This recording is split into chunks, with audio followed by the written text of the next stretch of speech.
My name is Noko Masipa. I am the chairperson of the Standing Committee on Agriculture, Economic Development and Tourism. The department, WCPP officials, honorable members, good afternoon and welcome to the Standing Committee on Economic Development and Tourism's quarterly performance feedback, starting from the period of April to June 2025, quarter one of 2025-26. That's the item on the agenda. We also have got the briefing by Atlantis Special Economic Zone on developments in the zone with specific reference to funding mechanisms and streams, skills development alignment, private sector investment efforts, immediate and long-term interventions to close the funding gap and the process of establishing the NSEZ. We will also then look at the resolutions or actions going forward. Point number 5, we'll consider and adopt draft committee report. And then we'll also look at the minutes of the 5th August 2025. Item number 5.2, it falls away as it will be considered after the end of September 2025. Then we'll have general and closing remarks. I just want to say welcome to you all. Shireen, are we correcting? Are there any apologies that needs to be noted, except for Minister Ivan Meyer, who tendered an apology, and Westgrow indicated that they would like to leave because they have got a women's event. And I noted Honorable Dirk Wessel, who indicated that he might be having an unstable network, so we must excuse him if he is not able to speak. Honorable members, those are the opening remarks. Shireen, are there other apologies except this ones? Good afternoon, Chairperson, members and officials. There are no further apologies, Chairperson. Thank you. But I do see Member Wessels on the platform. Yes, he is on platform, but he said the network might not really allow him to participate. He said it's very unstable where he is right now. I see the hand of Honorable Stoffel. Is it for an apology? Afternoon, Chairperson. Yes. Member Nkondlo is also sitting with the same problem in terms of she's on the road and she might have some network problems also. Noted. Thank you. I have reported to the official. Thank you, Honorable Stoffel. I see Khadija on the line. The hands is up. Good afternoon, Chairperson. It's Khadija, Chief of Staff at Westgrow. I just wanted to make the correction that our Women's Day event is actually currently underway. So our CEO will join after the event. Okay, thank you. Noted. But the CFO has just joined and he will do the presentation on behalf of Westgrow. Thank you very much. Now it's time before, is this an apology, Conray? Good afternoon, Chairperson and members. Just to note, our CEO is also currently on the road. He will join, but he might also suffer from intermittent internet access. However, the rest of the team is online, Chair. Thank you very much. I see CEO is also raising his hand. CEO? No, thank you, Chair. I just wanted to confirm that I'm now comfortably seated in the venue where I will take the meeting. Thank you. Thank you very much, CEO. Honorable members, can I give you an opportunity to introduce yourself? Good afternoon, Chair. It's Dave Bryant, member of the committee. Thank you. Good afternoon, everyone. Mama Francis Mbombo. Thank you. Good afternoon, Chair. Good afternoon, everybody. Khalil Branke, member of this committee. Thank you. Good afternoon, Chair. You can proceed. Yeah, you can proceed, ma'am. Oh, good afternoon, Chair. Beauty Stoppers, and I'm an alternate member on the committee. Thank you. Good Welcome. afternoon, Chair. Good afternoon, colleagues. My name is Noel Constable, and I'm a member of this committee. Thank you. Thank you, Honorable Constable. Is that all? Honorable Vessel, we have noted your presence. Thank you very much. Honorable members, I just want to also indicate that the meetings of committee are open to public, except where the relevant committee resolves otherwise. And the exclusion of the public is in the particular case is reasonable and justifiable within the meaning of Section 28(2) of the Constitution of the Western Cape Provincial Government. So, honorable members, the confirmation of attendance from the departments, I just want to indicate that the Department of Economic Development and Tourism is headed by Joanne Johnson, who is the HOD, and Rashid Tofi, who is the Deputy Director General of Economic Operation, and Ms. Ilse van Skalkwyk, Acting Deputy Director General, and Westgro will be headed by Mrs. Ronald Stana, who is the Chief Executive Officer, and the CFO, Sandiso Goabe. And Freeport Saldanha Industrial Development Zone will be headed by Mr. Tola Sitole, who is the Interim CEO, and Mr. Herman Bonshens, who is the Chief Financial Officer, and Mr. Conray Joseph, who just spoke earlier, who is the Executive in the Marketing and Stakeholder Management, and Atlantis Special Economic Zone will be led by Matthew Cullinan, Chief Executive Officer, and Wahida Saib, who is the Chief Financial Officer and the Company Secretary, Fredelaine Williams. With that said, honorable members, I am going to allow the departments and the entity to do their presentation, allowing them 10 minutes, which will be started by Ms. Joanne Isaac, Ms. Joanne Johnson, and Ms. Cheryl Juris, followed by Ms. Matt Cullinan, who will also do a 10 minutes presentation, followed by Mr. Tola Sitolo, who will also do a 10 minutes presentation, and Westgro will be done by either Ms. Stana or Mr. Goabe.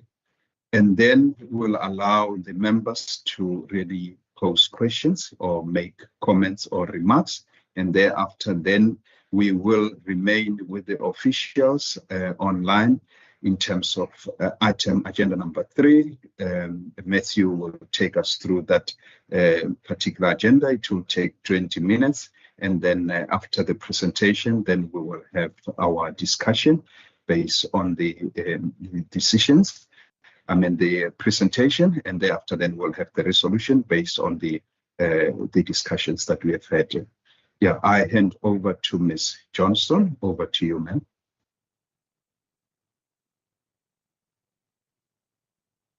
Thank you very much, Chair, and thank you also. You were very good at introducing the teams. They've also been supplemented by some additional managers as we take you through the performance, the non-financial performance of the last quarter. There may be areas where the Rashid may pull in some of his team just to go through some of the detail of our activities. So we've changed our format a little bit. It does an analysis. So Cheryl will do the sort of stats in terms of what the APP performance is, that it's verified, and then we'll go into a little bit of a detail so that you can see some of the activities that underpin the stats that we have shared. So so that's the first thing. The second thing, Chair, just to alert the Standing Committee, I too just come from the previous coordinating forum. I'm sitting in Swellendam at a coffee shop. So I do apologize if there's any noise whenever I talk, but I'd like to hand over to Cheryl, if that's okay, Chair. Cheryl, and then both Rashid and Ilse will be presenting the subsequent slides. Cheryl, can I hand over to you, please? No problem. Good afternoon, Chair. Cheryl, just a second. For those that I did not mention, as they present, they can introduce themselves. Thank you very much. Cheryl, go for it. So Good afternoon, Chair. Good afternoon, committee members. And the reporting is for Q1 non-financial performance report for the 25-26 financial year. And this presentation actually gives a snapshot of the performance as at the 30th of June. So during the reporting period, the department reported on 9 performance indicators, achieving an overall performance rate of 78%. And of the 9 indicators, 2 were partially achieved. And these partial achievements fall under Program 2, Integrated Economic Development Services, and in the tourism sector, which is Program 6. So under the indicator businesses assisted with economic interventions within Program 2, they had a target of 80 for the first quarter. And they have an actual achievement of 68, and that underperformed. The partial achievement was due to they have assisted 80 businesses, but part of the process for verification would be that it must be in line with the technical indicator description, and not all was part of was fully compliant with the technical indicator descriptions. And within the tourism program, the indicator individuals registered as tour guides, they had a target of 300 with an actual achievement of 293. So this indicator is a demand-led service, and the volume of the application varies within the seasons. And that this application will increase with the onset of the summer season and where the shortfall will be made up. So the branch heads will now present the key highlights and provide the context of the partial achievement as well. Thank you, Chair. Thank you. They can proceed. Thank you very much, Chair. Chair, I think it's been an interesting month because even though it's first quarter, a lot of our events have really kicked off, and we wanted to give you a flavor of those. So I'm going to ask Joshua, who heads up entrepreneurship, Faye, who does our municipal economic support, and Michelle, who does red tape, to just take not more than 1 minute for each of their slides. We can take it as read, and just to go through some of the projects that we have managed to kick off, the Supply Open Day, the ASISA program, and so forth. So if we could go to the next slide, which gets into the detail, and then I'll hand over to Josh to do the first few slides. Joshua? Thank you, Rashid. Chair, if we can move to the next slide. So, Chair, in terms of just the Supply Open Days, in terms of the event... Sorry, Joshua, can you put your camera on? Apologies, Chair.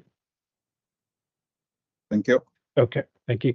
So in terms of the supplier open days, so we had a session in Swartland with the municipality where we partnered with the department, with the municipality and some of the entities in terms of the, for example, SARS, the SEDFA, we partnered with the Provincial Treasury. And Chair, the session is more to look at how does we enable businesses to engage and to partner through procurement process with government to look and make them understand what the compliance process is about, and basically what do they need to register so that they can be part of the procurement process when government do issue tenders. So it's more about the capacitation of businesses to get them ready to be compliant and then to assist them. So that's how we would have had Provincial Treasury as part of the discussion. They would register businesses on the central supply database, as well as the supply evidence bank, as well as the SARS that can also look at the registration of businesses linked to that. SEDFA also would provide information around financial and non-financial support. In terms of the Flame program, Chair, we supported 23 businesses in Mossel Bay and George area, and we assisted them through financial literacy and entrepreneurial knowledge skills and looking at the behavior. So it enables businesses to make more informed financial and business decisions, leading to, I think, to the better financial well-being and inclusion in terms of those particular businesses within the economy. And as a result, we've also seen through that initiative, businesses shown increases in revenue and some job creation in that sense as well, Chair. Can move to the next one. So the Youth Day celebration, Chair, this is about, we understand that there's a challenge in the Western Cape, but also nationally around the culture of entrepreneurship. So the idea was to celebrate the Youth Month with an event with the 6 TVET colleges And we also partnered with the University of the Western Cape to look at how do we inspire and assist in terms of the development of entrepreneurs. So we basically had youth entrepreneurs come and present to us, talking to us about their businesses, what the successes were, and what made them achieve success within their business, but also look at what were the failures, what were the challenges.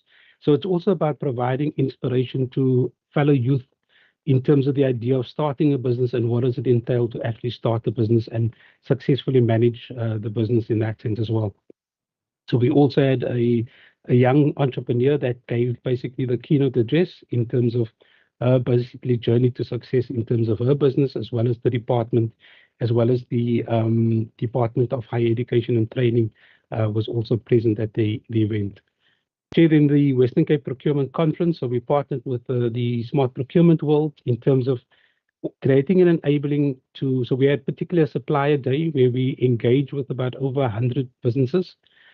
There was about 142 companies that was present at the event, but it's about letting them understand how do you procure from government. But I think more importantly, Chair, we had some of the private sector or corporates at the event that opened the opportunities for them to engage, to get into their supply chains and to understand what it entails. If you, for example, like AfriSam was one of the corporates that was there, bigger companies, and what it would entail for them to become part of their supply chain. So it's about opening up market opportunities, not just in the public sector, but also looking at what procurement opportunities are available in the private sector as well. Chair, thanks. I think that is the input. Just the next slide then. So, Chair, just in terms of the continuation, in terms of Q2, so we committed to deal with the issue of the shortfall. So we've got a number of supplier open days. So we got one planned for Stellenbosch in September. We've just recently had one in George in this quarter. We're also engaging with Sandparks, Cape Nature, as well as in terms of their supplier open days. So, for example, we facilitated a session with the Sandparks to basically give business exposure to the procurement opportunities that is available via Sandparks. They've got 5 sites in the Western Cape. There was about close to 80 businesses present at that event, and it basically afforded them the opportunity to understand what it would require for them to become a supplier to Sandparks, and in that sense being able to tender for those particular opportunities.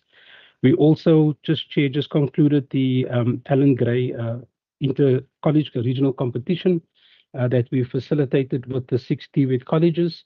We're also planning in the month of August to have an event and partner with the event through a call for proposals with different organizations. We'll host the event at the end of August with that particular partner that was selected through the call for proposal process, Chair.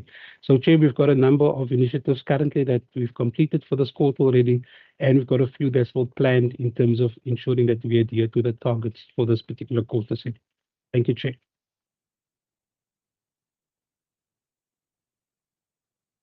Thank you, Rashid. I will leave it in your hands to run.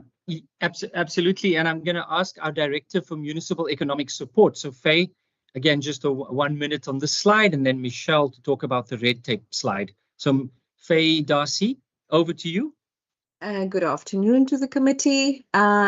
So as you should point it out, I'm from the Municipal Economic Support Unit, and the initiative that we finalized in Q1 was to do a joint collaboration in the energy sector. Independent power producers are established all over our province, and municipalities need to be taking a firm seat at the table when it comes to looking at additional benefits that these independent power producers bring to the region. The session was really, the initiative that was undertaken was to look at how we empower municipalities in the renewable energy space. And it was a day-long session that was a partnership with SALGA, our sister department, Environmental Affairs and Development Planning, and then, of course, the core energy team from the Department of the Premier, where we looked at giving the context of why it was so important for municipalities to have a firm input into the social economic development plans and the enterprise development plans of localities when an independent power producer gets established or settles in the region. There needs to be additional benefits to these energy projects in the localities.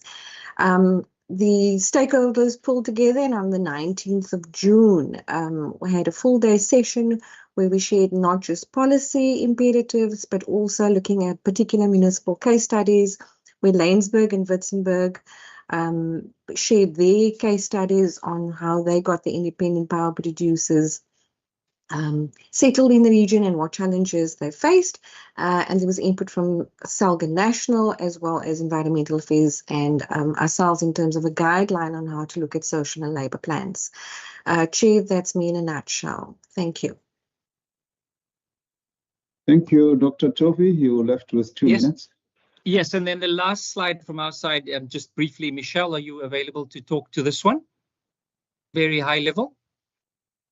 Sure. Good afternoon, everyone. So one of the key roles within the red tape reduction unit is to comment on draft legislation. We provided comments on 3 sets of legislation in Q1, namely the Stellenbosch Municipality SPAZA shop bylaw, and there we highlighted challenges that we identified within the bylaw relating to zoning. There were other challenges as well relating to the definitions as well as the process that seemed unclear and ambiguous. We also provided comment on the ITAC notice where Mondi Group applied for an increase in the rate of customs. And then we also provided quite a bit of comment on the review of the white paper on local government. And our comments focused on the bulleted areas, namely looking at providing for red tape reduction as a priority within local government, targeted business support, alignment of programs within the municipal sphere, as well as the prominence of LED and decent resourcing of the LED departments. That's all from my side. Thank you. Thank you very much. And so the last minute, I'll take 30 seconds and then back to you, Ilse, for the last slide. In the business regulation space, consumer information about financial literacy, we've done 65 events. Our target was 60, and we continue to be reaching people in all regions. We may not have done Weskus at the moment, but it will be on our next quarter. But it's been successful, and we're continuing to be very clear about focusing on women, youth, people with disability, and the elderly. So over to you, Ilse, for the final slide on our tourism targets. Thank you. Thank you very much, Chair. Just in terms of the tourism slide for Program 6. So in this regard, the tour guide, just to note that the tour guide applications with regards to the registration is a demand-based service. So we do have a target of 300 every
It's taking longer to load than I expect, Chair, but I've now got it.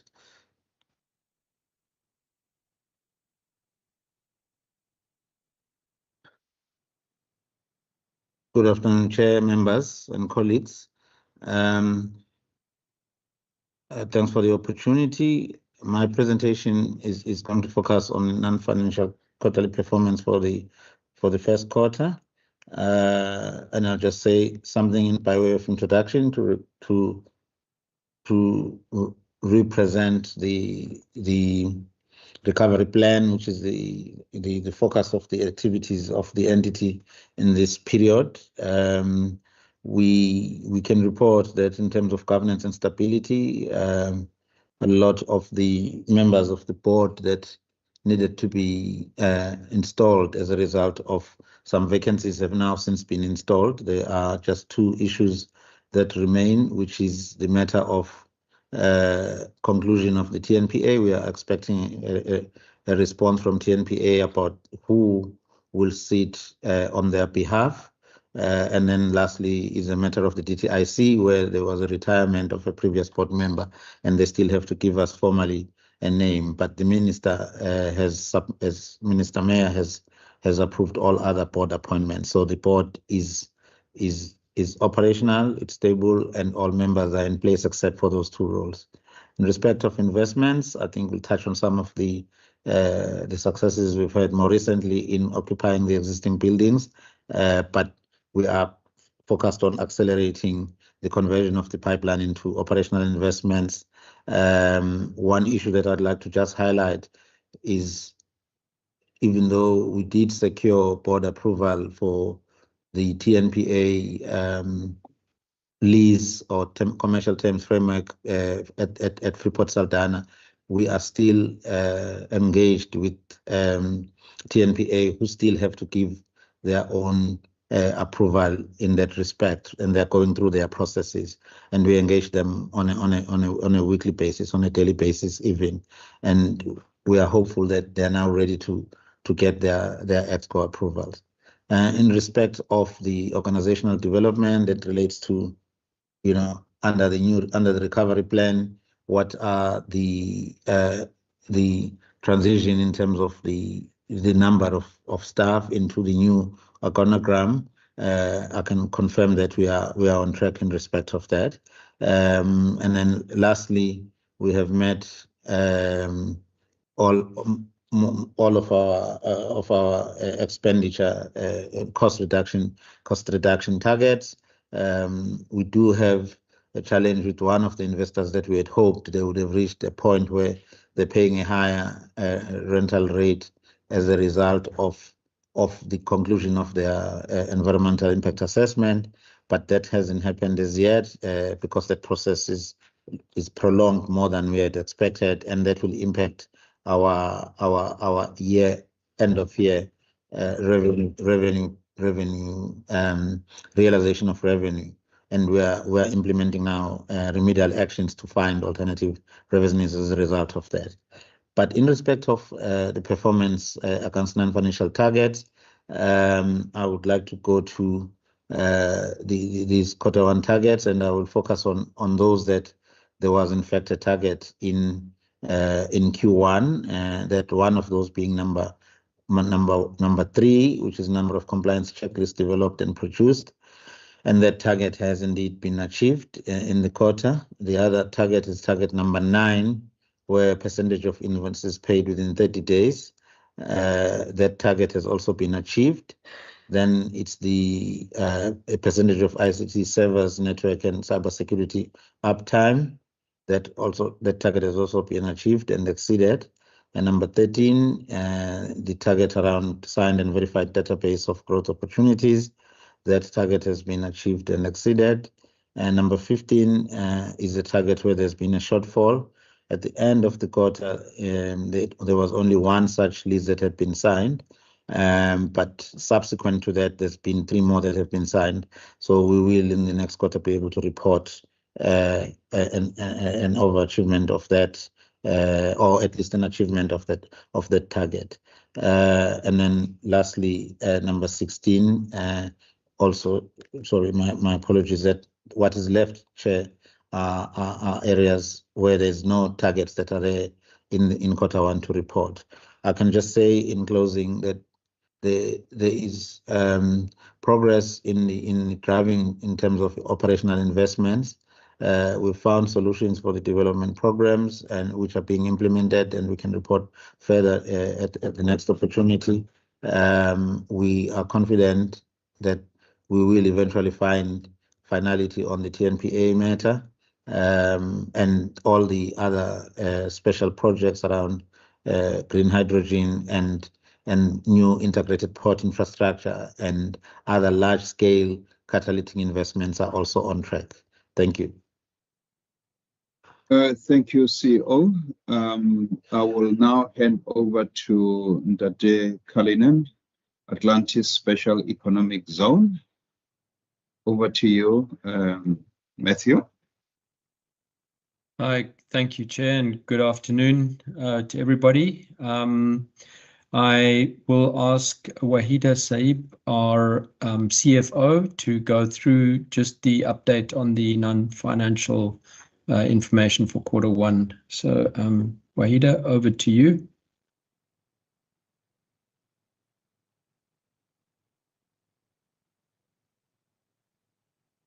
Good afternoon, Chairperson and honourable members of the committee. I'm going to give you a summary of the non-financial performance for the quarter in the 30th June in terms of the two programs that we have on the SEZ, being Program 1, Administration, and Program 2, Inclusive Economic Development. We reported on 6 indicators for the quarter. Of the 6, 5 were achieved and 1 was partially achieved. The one in particular that was partially achieved related to financial management, and you will see the detail of that in the following slides. So overall, we had an 83% achievement on our targets for the quarter. Moving on to the administration programs, the 2 indicators that were reported on around payment days and human resource management. In terms of payments, we're doing quite well as an entity. We still focus on trying to get our SMEs paid as quickly as possible. We processed about 142 payments within an average of 13 days. On the people management side, we're targeting quarterly interventions to ensure that the staff are happy and well taken care of. On that side, the first one that was rolled out for the quarter was around financial fitness, and staff had the opportunity basically to engage with our partner Nedbank to understand how they can better manage their finances. The other indicator that was partially achieved relates to our debtor days. So here we now instituting processes around better managing our tenants and the billings around that. The target was 5 days, but unfortunately we did incur a glitch in our system and were not able to actually issue those invoices timeously, but we have subsequently corrected that, and we are now more proactive in terms of ensuring that those bills get to the tenants before the actual due date. On Program 2 side, on the business development side, the event that we had targeted was around investor-focused events, and the one that we had reported on for the quarter was in particular to the opening of Zone 1. So there was a sod turning event that was held for the groundbreaking ceremony for the first factory that's being built on Zone 1. Moving on to the next target on Program 2 on the integrated ecosystem development. So there were 2 particular areas that we reported on for the quarter. The one relates to engagements with stakeholders, being the 3 that we targeted in May and June. We held sessions with the community. The first one focused on collaboration with the West Coast College, looking at partnerships and how we roll out our skills and enterprise development programs within the Atlantis community and how the college can assist in targeting particular programs. The second one related to the Atlantis community engagement, so looking at the wider Atlantis partnerships, again focusing on how the SEZ can facilitate and help in ensuring better rollout of skills and enterprise participation. And the third one being on the community of practice held in June. Here again, we had invited a lot of the government departments, NGOs, youth-based organizations and educational partners to collaborate with the programs that we are rolling out in Atlantis. And then lastly, on the CSN engagements, the committee may recall that we have a structured partnership with the community stakeholder network, and we're doing quite well in terms of ensuring that we have those monthly meetings with the CSN, so that the CSN can also go back to the sectors and the wider community to basically communicate the opportunities within Atlantis and partnerships with the Atlantis SEZ.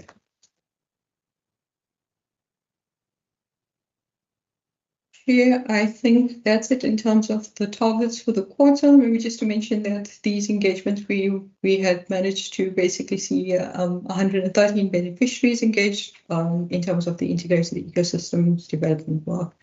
The CEO will cover some of that information further in his presentation later during the session, as well as cover some of the activities around the annual targets on investors and landing some of those leases.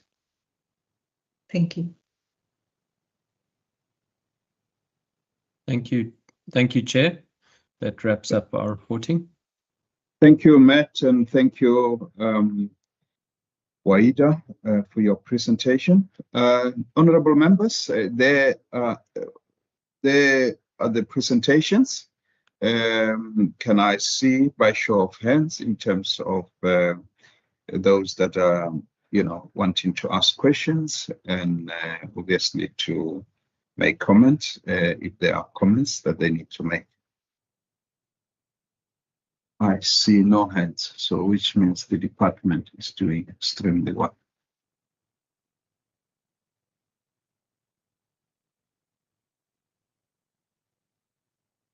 Going once, going twice, no hands. Are we done? Members, as Chair, there is a hand. Member Stoffel. Member Stoffel, sorry, I didn't see. And I see Joshua. Is that your hand, Joshua? Are you also wanting to ask a question? Okay, sorry, apologies, it's the wrong button, sorry. Okay, Honorable Stoffel, over to you, ma'am. Thank you, Chairperson. And once again, good afternoon, everybody. Chair, let me appreciate the presentations from the various entities. I just want to check in terms of the first presentation. May I, Chair? Yes, proceed. You are given the platform to speak. Thank you, Chairperson. In terms of the first presentation, there was been indicated to us the 9 indicators, of which 7 achieved and 2 were partially achieved. Now, during the budget committee meeting, there was this question in terms of the partially achieved. And I'm not sure, Chair, whether they have indicated to the committee whether the reasons for that partial achievement and what are they going to do about it. And then also, Chair, in terms of Program 2, the shortfalls is when it comes to the enterprise development, what are they going to do in terms of that shortfalls? And then also the third question is that in terms of the supplier open day, I've noted, Chair, the concentration is more on the big regions or municipalities, very little within the small and rural municipalities. Any reason for that? We would really appreciate to know what is the reason therefore. And then also lastly, in terms of the jobs within the province, Chair, out of this department, we have noted now during the SA stats, there's a huge decrease in job creations or job losses within the province. And we all know the bulk of that is coming from the agriculture sector, as well maybe the tourism. And we didn't hear anything about it. The only thing that I hear from the other entities is maybe like the last one, Atlantic, whereby they have challenge of the vacancies and what. But can they maybe also touch on that, how that loss affect these various entities? And also the last one, Chair, it was been announced by the minister in previous occasions that in terms of economic or township economic development, especially in the rural areas.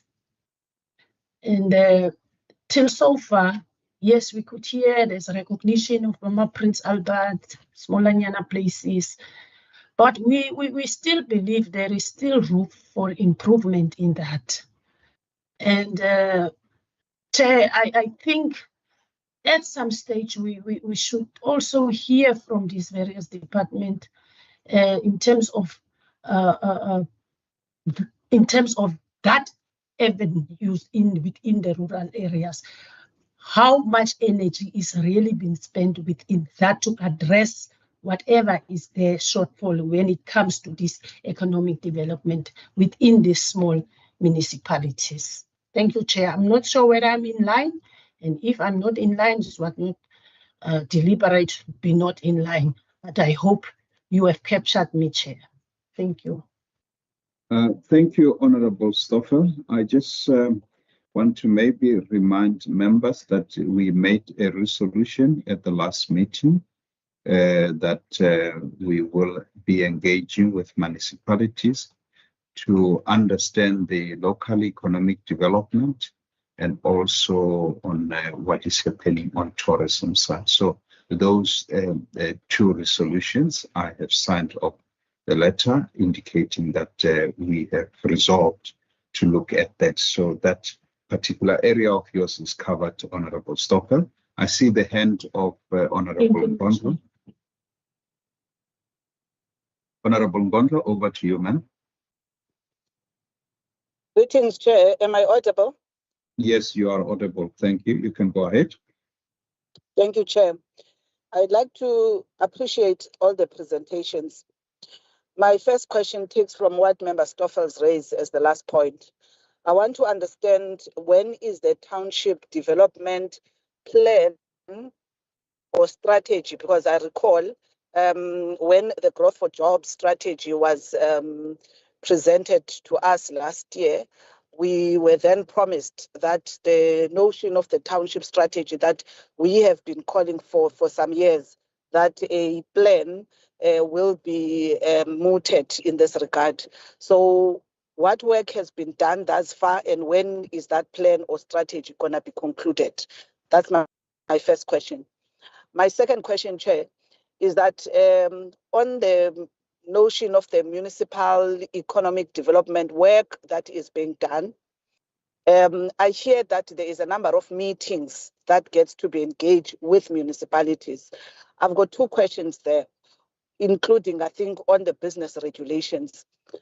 Is that one, which aspect of the actual local businesses have been consulted or included in the engagements with the municipalities around some of the concerns or issues that needs to be integrated of the local businesses? Has there been any of those engagements, whether it's in inputs on bylaws, but also on some of the ecosystem issues that needs to be engaged with the municipalities?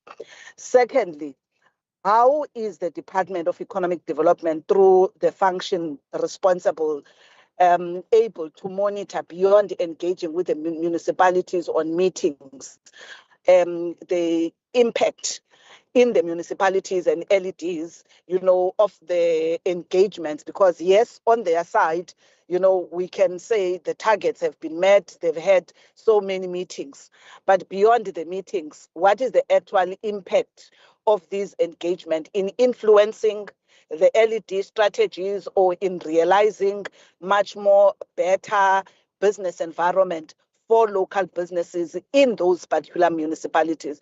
So I'm interested in understanding that. Lastly, to the department on this one, Chair, I would like to understand what impact assessment has been done by the department in as far as the changing global trade environment? And I'm specific here on trade. And this would be trade predictions that had to do with what in the growth for jobs would have been our forecast, of the trillion rand economy we saw or we predicted for the Western Cape. So what impact with the current US shifts in as far as their trade policy is concerned, and the impact, especially in the provincial economy. Has that work been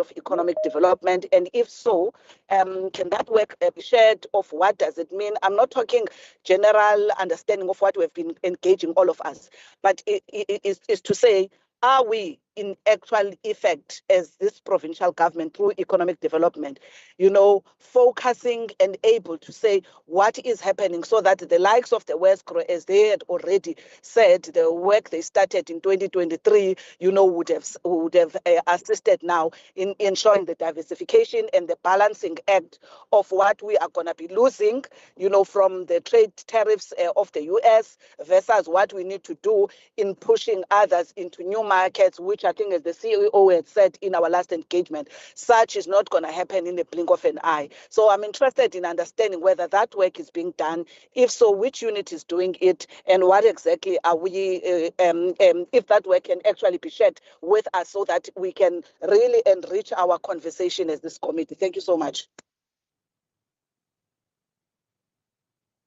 Thank you, Honorable Ngondlo. I have got a couple of questions. My first question is going to go to Atlantis Special Economic Zone. This question can be answered in the next presentation, which will have 20 minutes, but I just put it out there. I've seen a lot of engagements with stakeholders. I just want to hear what are the benefits of this engagement in terms of tangible job creation or economic development in those particular areas. If you can really just elaborate a little bit. To Saldanha Port, I have got questions with regards to lease. You indicated that you've got 3 more leases that is really coming. Do you mind just elaborating if obviously the information aren't confidential as yet? Aren't confidential, but if they are, obviously you're welcome not to really elaborate, but we would really like to hear what that is. I think we also welcome that you are able to honor your invoice quickly. You talk about remedial action with regards to revenue. What are those remedial actions that you have got in place to sort out the revenue situation there? In terms of TPNA approval, this has probably been outstanding for many months, if not years. Do you have a kind of timeline in terms of when the TPNA is going to really give that? And also coupled with that is regarding the board from the DTIC and the TNPA. What is really holding the DTIC? Why are they that slow to provide you with the board? Because as far as I'm concerned, this is their priority project to ensure that obviously we do well. To the department, really, I've seen in the news with regards to JSC engagements that you have had.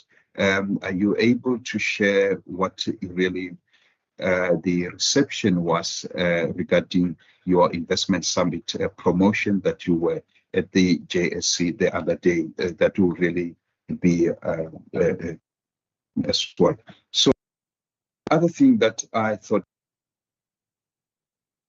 on to Honorable Stoffel's point with regards to employment, maybe just to indicate what have you learned out of this recent statistics regarding the unemployment, and if you have got some action plan to deal with some of the observations that you have picked up from this statistics that we have seen so far.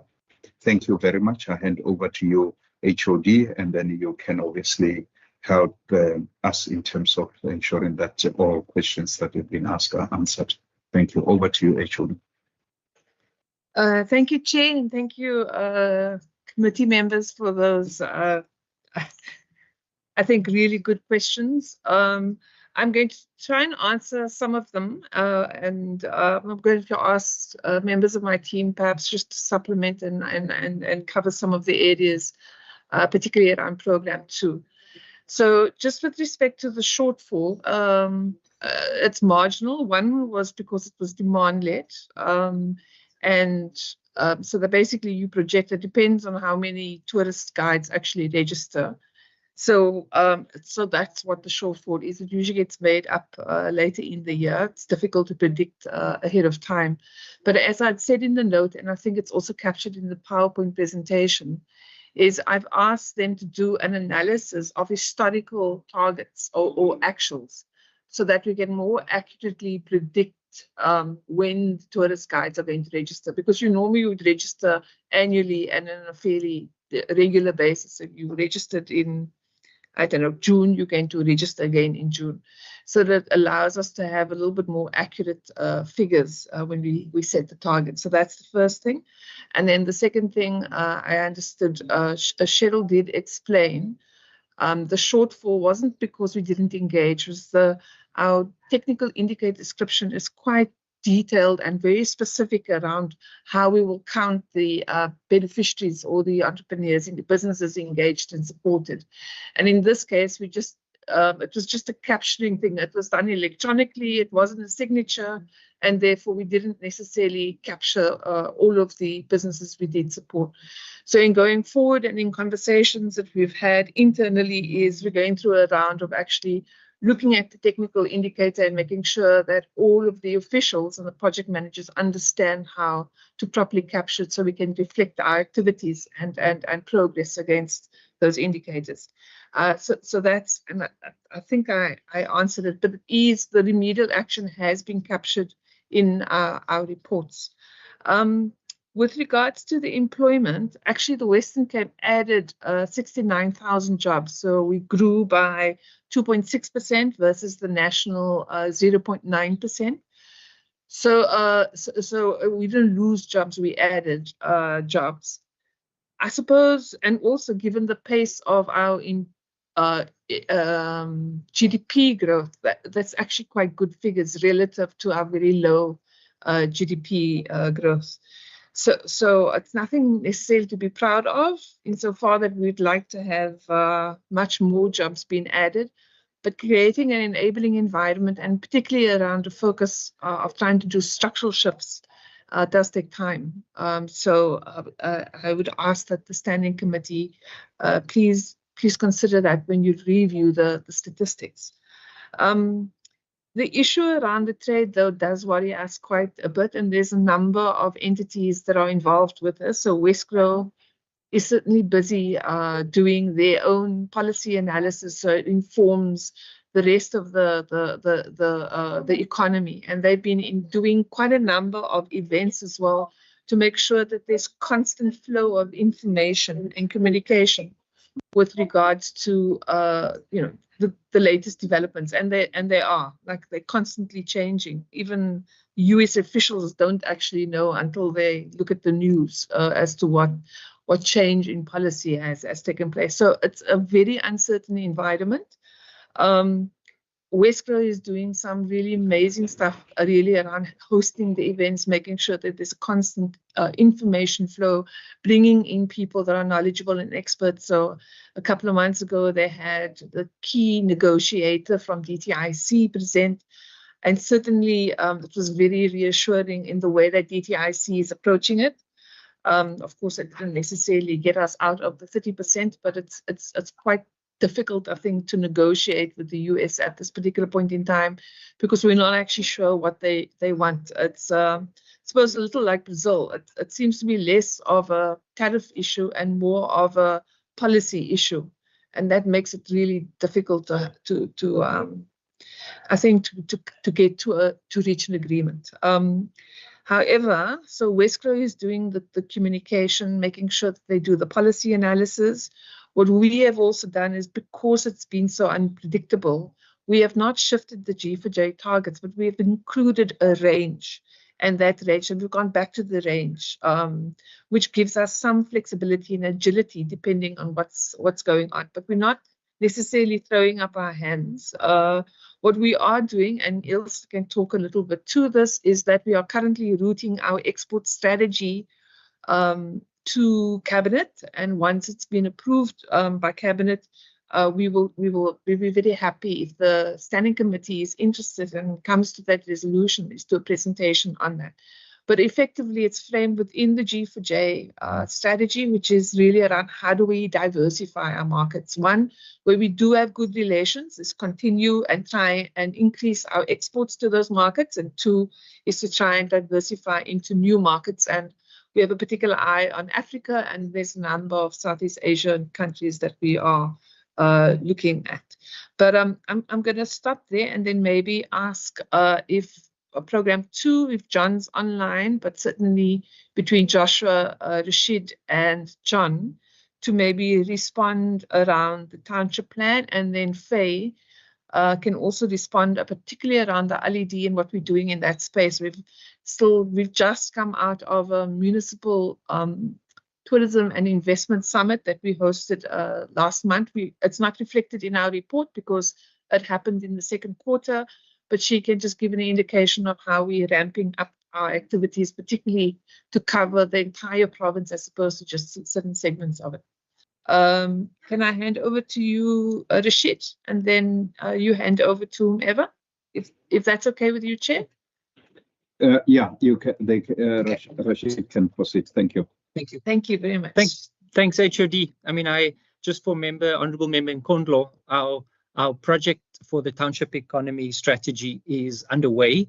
We're doing it very comprehensively, trying to, at the moment, get stakeholders engaged, and it will be a very sort of bottom-up stakeholder engagement process, with the final project strategy being ready in the final quarter, which will be at the end of this financial year, so in the first quarter between January and March. That's the timing on that. Josh, I don't know if you want to add anything about that process, or John, and also the process that's being followed, where we're doing a prototype example of an integration of how do we impact on a township in Mossel Bay. I'm not sure if John or Josh, if you want to add what the update on that process, and then we can hand over to Faye. Josh or John? So Rashid, so we had a meeting. So as part of the Township Action Plan, Chair, which is one of the areas identified in the Growth for Jobs strategy, Mossel Bay has been identified as the area that we're going to look at the development of a Township Action Plan. So basically look at a pilot in terms of that particular area. There was discussion that we had about 2 weeks ago, Chair, where we discussed what area, but I mean, the Mossel Bay municipality must still take that issue through to their council for ratification in terms of the identification of the area. But it's about looking at how do we, as Western Cape government with the municipality, look at supporting the development of townships within that particular area. The idea is that the Township Action Plan would then serve almost as a pilot that can be rolled out to other areas, other township areas within the Western Cape, Chair. But the Mossel Bay area has been identified as the site as the pilot site for now, Chair. Thank you. I know Faye had another engagement, but Faye, are you able to answer on the Municipal Economic Summit? Yes, Chair. Sure. There we go. Right. Perhaps there were two parts or two separate questions which I could maybe cover in one go. And one was the extent to which business is consulted in relation to local economic development matters in regions and in localities.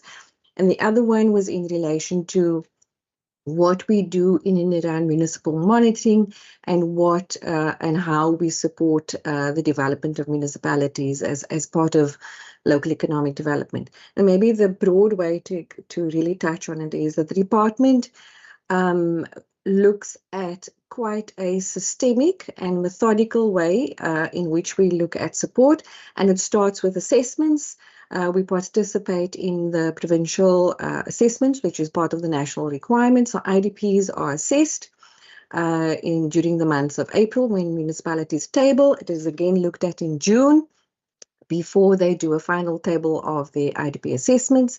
The department also runs a particular LED maturity assessment process where per district we work through the annual years.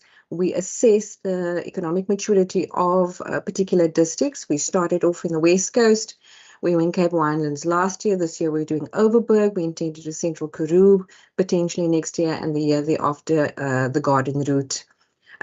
Based off the economic assessments, where we look at 9 particular areas that contribute to local economic development, we identify the areas that require support.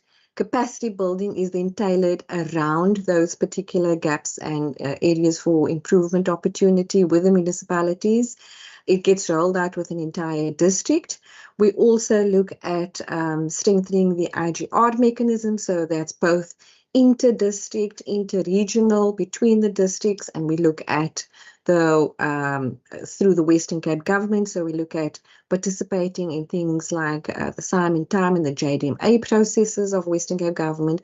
And then we also look at IGR strengthening with national government, particularly around the National LED Forum processes, COGTA, DSBD, etc.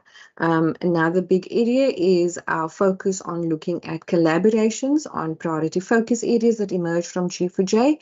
And I think that is what the HOD was referring to.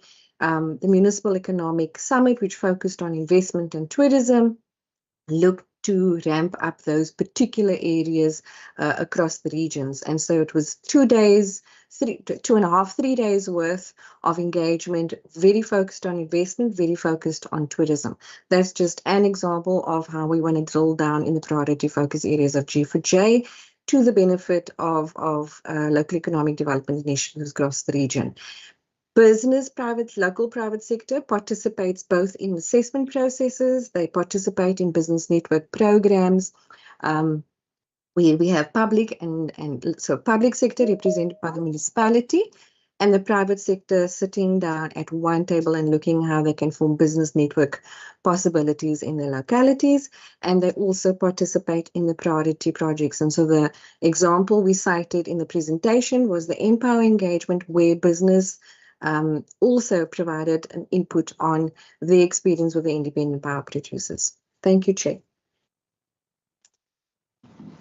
Thank you. Are you done, HOD? Chair, if I may just, I do see Honourable Member French Mambobo's hand up, but could I just add, there might be one with regards to the Municipal Investment and Tourism Summit. We did also, I just want to iterate, because the question was really, are we engaging with local business as we are working in the municipalities? And that's what we're also trying to do, is try and get better information flow between the municipal officials as well as the local businesses. So in the summit, we actually invited a number of businesses and the LTOs, the local tourism officers, so that we can get the experience from on the ground to discuss what very pragmatic plans the municipalities had to consider. So I just wanted to add that. And then there's also, if there's more detail around what we're doing with regards to the US trade tariffs and the uncertainty around it, then ILSA is able to provide a bit more detail around some of the interactions and engagements we've had with a number of the industry players in the sectors, and particularly boat building and agriculture. As well as the study we are supporting the Department of Agriculture on with regards to understanding the impact. But that's only if the standing committee is interested in a bit more detail. I think my question was not really answered. I asked a question relating to the recent JSE investment engagement. Yeah. Sorry, Chair. Yes, you did. Can I hand over to perhaps Ilse to respond, or Rashid? But perhaps Ilse first, Rashid, and then you can add if you need to. Ilse? Sure, no problem. So thank you, Chairman. You are absolutely correct. We launched the Western Cape Investment Summit last week, Thursday, with the JSE. The reason why we were in Gauteng is we wanted to engage a lot of our foreign business chambers, as well as the diplomatic corps and some of the key investors who are based in Gauteng. So it was well attended. We had good interaction, and both all three of our entities, Atlantis, Freeport, and Wesco, were there in support of this. So we had a panel discussion. We're literally on the verge. It's quite a lot of work, but we're key to get it off and running. We briefed Cabinet last week as well. Critically, it's in terms of the call for proposals, which is live, so it's all on our website, as well as the call for investors. We've had a really good response. We will be launching the investment deal book soon, and then the matchmaking is happening in the next few months. So it's about a 300, sort of very targeted key invites only in terms of who the delegates are. All of our districts will be part of it. And just to add on, that's also one of the objectives when we did the municipal investments or the municipal economic summit. We workshopped with all the districts that they all have they'll have a platform at the investment summit, and they actually, in terms of their investment readiness, we looked at what are the projects that they have to submit to the summit. So we make sure that there's that constant maturity and just follow through with the bigger work that we're doing in terms of the summit, but also in terms of making sure it lands across the province. So we're looking forward to it, and it's really ramping up. So you'll be seeing a lot of it in the news, and yes, it's quite critical for us. It'll take place 4th, 5th, and 6th until in November, back to back with the RLS event. Thank you. Rashid, I don't know if you've got anything to add. Thanks. Thank you, Ilse. I see Rashid. Do you want to add? Chair, I don't want to add to the JSE. I think she covered it, but to Honourable Member Stoffels, I just wanted to indicate briefly that our supplier days, I wanted to close that loop. We have had one in Malmesbury, which was a rural area. We'll be having one in Stellenbosch and in Cape Town, but we also are at the whim of municipalities coming back to us and businesses. So we are on standby to do more if you know of communities that want that. But thanks, Chair. I think I'm covered by Ilse and HOD. Thank you. HOD, thank you very much, and Ilse and Dr. Topi. I see Honourable Mbombo and Honourable Vessel's hands are up. I know we need to cover the questions of Atlantis SEZ and the Saldanha. Can I ask, are the questions related to the department? If they are, maybe we can exhaust the department, and once we are done, then we move to the entities. Is that okay, members? If members are okay, we can handle it that way. Then we do follow up with the department, and thereafter then we go to the entities. Is that okay? I see Honourable Vessel stand up. Okay. So in that order, Honourable Vessel, you go first. Thanks, Chairperson. I just have a question of clarity, basically. Member Stoffels alluded to the Stats SA increase in unemployment, those numbers specifically mentioning to agriculture. The HOD then mentioned that we've created 64,000 additional jobs over the period. So my question basically is just, is it then safe to assume that the in-migration into the Western Cape is outperforming the rate at which we can create jobs? Or why? What would that difference in stats be? Because it is remarkable that we still created that amount of jobs, especially in this economy and under the cloud that the tariffs is being discussed. So congratulations on that. I just wanted to know what the reason for that difference is. Is it something that we can, is in-migration playing the biggest role in that? Thanks, Chair. Thank you, Honourable Vessel. Over to you, Honourable Ngondlo.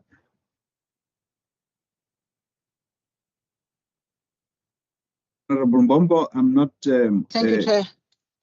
And why are you ignoring me, Chair?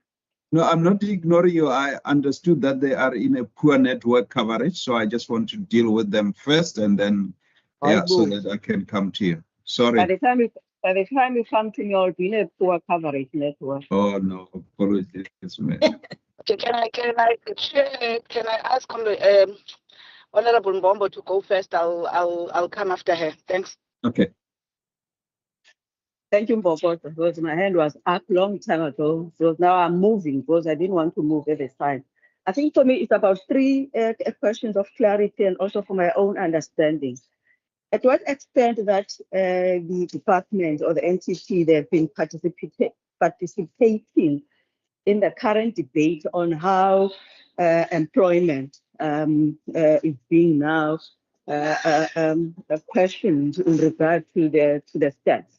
Like there's a whole other debate view in regard to looking in terms of counting the informal employment as well. That is number one. I think one of those people who have been initiating this have been loud. Whatever reason, it is from the Capitec CEO. Secondly, we chose Mosselburn. We do know that Garden Route, specifically Mosselburn, is doing quite much better, specifically Mosselburn because of the Petro SA in terms of the employment, which covers mostly these the informal economy in terms of employment. Subsequently, I are very much aware in regard to the municipality, their role as well. So it does quite well. Whereas you find that there are some, based also on your own data or provincial data, there are some of the areas where you find that the informal sector is more, especially for small businesses, the hair salon and whatever, especially mostly in the townships. Because if you compare Nongaba in Mossel Bay compared to other townships, even in the metro, because I would have thought that metro would be probably ideally like the Khayelitsha, it will be more of them benefiting compared to targeting the low-hanging fruit like a Mossel Bay. And then lastly, I'm not sure whether it is this department or you can advise which department is used for one, the climate change tagging as a pilot with the National Treasury, because there is other provinces, they have other departments. I'm not sure which one for climate tagging. Two, whether it's your department or which department you may be aware of also that is used as a pilot for gender responsive budgeting. I'm not sure where, but it's part of the National Treasury pilot. Thank you very much.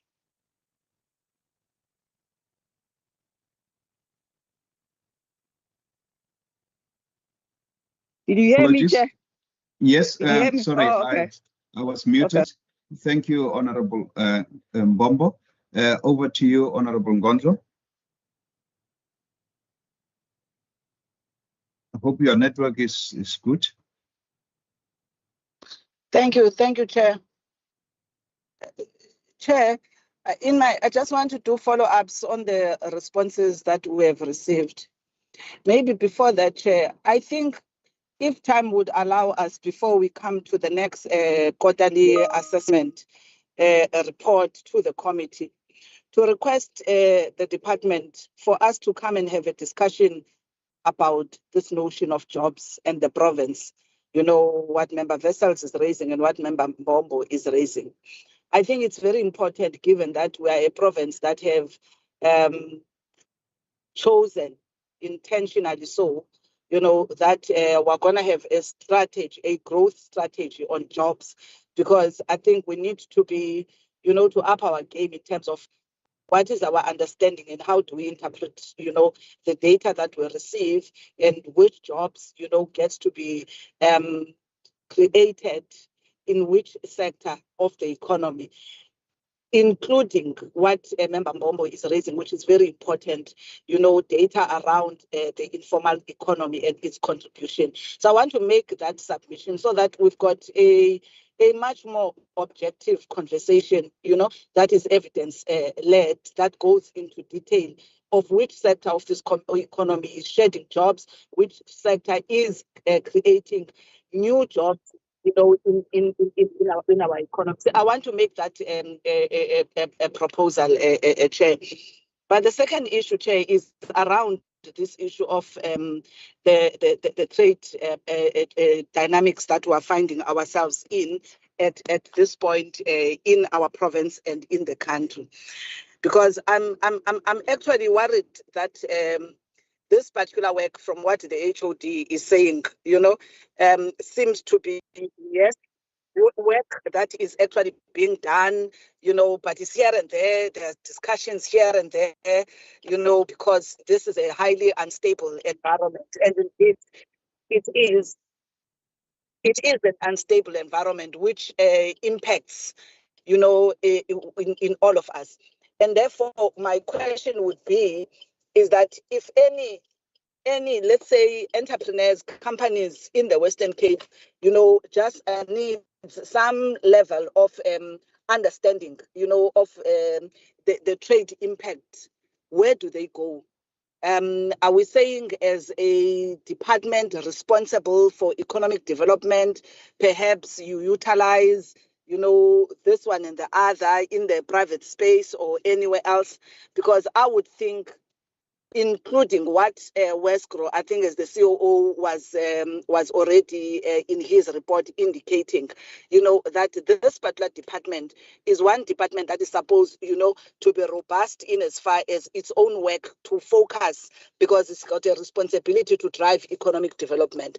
So I'm worried that such work, unless I am missing the understanding of the response, that actually there isn't a focused work, on the trade dynamics from the Department of Economic Development, and helping us, as we navigate this very turbulent times, that can at least tell us, even with the different scenarios, as you speak about, where we're supposed to move trade, where is it that we are, our industries are overly exposed by the trade tariffs themselves. So for me, this is information I would expect that, this department is able to tell us, so that we are able to make, apt decisions. And I'm saying, even with what is going to be proposed to Cabinet, remember, as this committee, we are part of the ecosystem, and a very important one. And it's important that we are taken on board on conversations as they unfold, so that we don't come at the tail end. Because when we come at the tail end, this is where we ask, questions, because we were not party, to the type of rationale that the department, was thinking about in terms of, what is the revised sort of strategy that you'd want to think about when it comes to, looking at new markets and the like. So I'm just saying to the department, it's important that, one, there is indeed a focused, work within the Economic Development Department around the trade dynamics, because this may not go away anytime soon, for our country and globally. And therefore, it's important that we do that work, and we're able to utilize that work to determine the different strategies that we're going to be making. That's the first comment I wanted to make, Chair. The second one, I think, is on the township. It said it's a township action plan. It says that there is a pilot being done in Mossel Bay. And I would be interested, how did we arrive at Mossel Bay? What drove this decision, given the many townships in this particular province and the scoping of those townships in terms of vulnerability? And I'm hearing that at this point, even the township action plan being developed with Mossel Bay, at this point, is still going to sit with council, and depending on that meeting of council, then it would actually be concluded. So by when are we thinking that we'll be able to get that concluded? But what drove this decision about what is this place, Mossel Bay? I'm interested in that case study of why this particular area. So that's another one. And the last one, can we get, I think, the response of the municipality? Can we get maybe from the recent April municipal assessments that the department has done, maybe they can share, those assessments? Because what I'm interested to know at this point, if we consider the different municipalities in the province, which of the municipalities could we be able to say, you know, their performance in as far as their LED is concerned, you know, and the agility of that LED is one of those that could actually be the best scenario to look at or case study for us in as far as the type of growth we want to see. And we are raising this because even with the audit reports from the AG, you know, we're sitting with a lot of challenges in municipalities. So it's always interesting to know at this point which municipality becomes a case study in the Western Cape, wherein we can say at least there is improvement on the work that we have been doing through economic development, investment, and all of that to help us, you know, realize the type of economic growth we want to see that is compatible with the plans and targets we want to see, you know, by 2030. Thanks.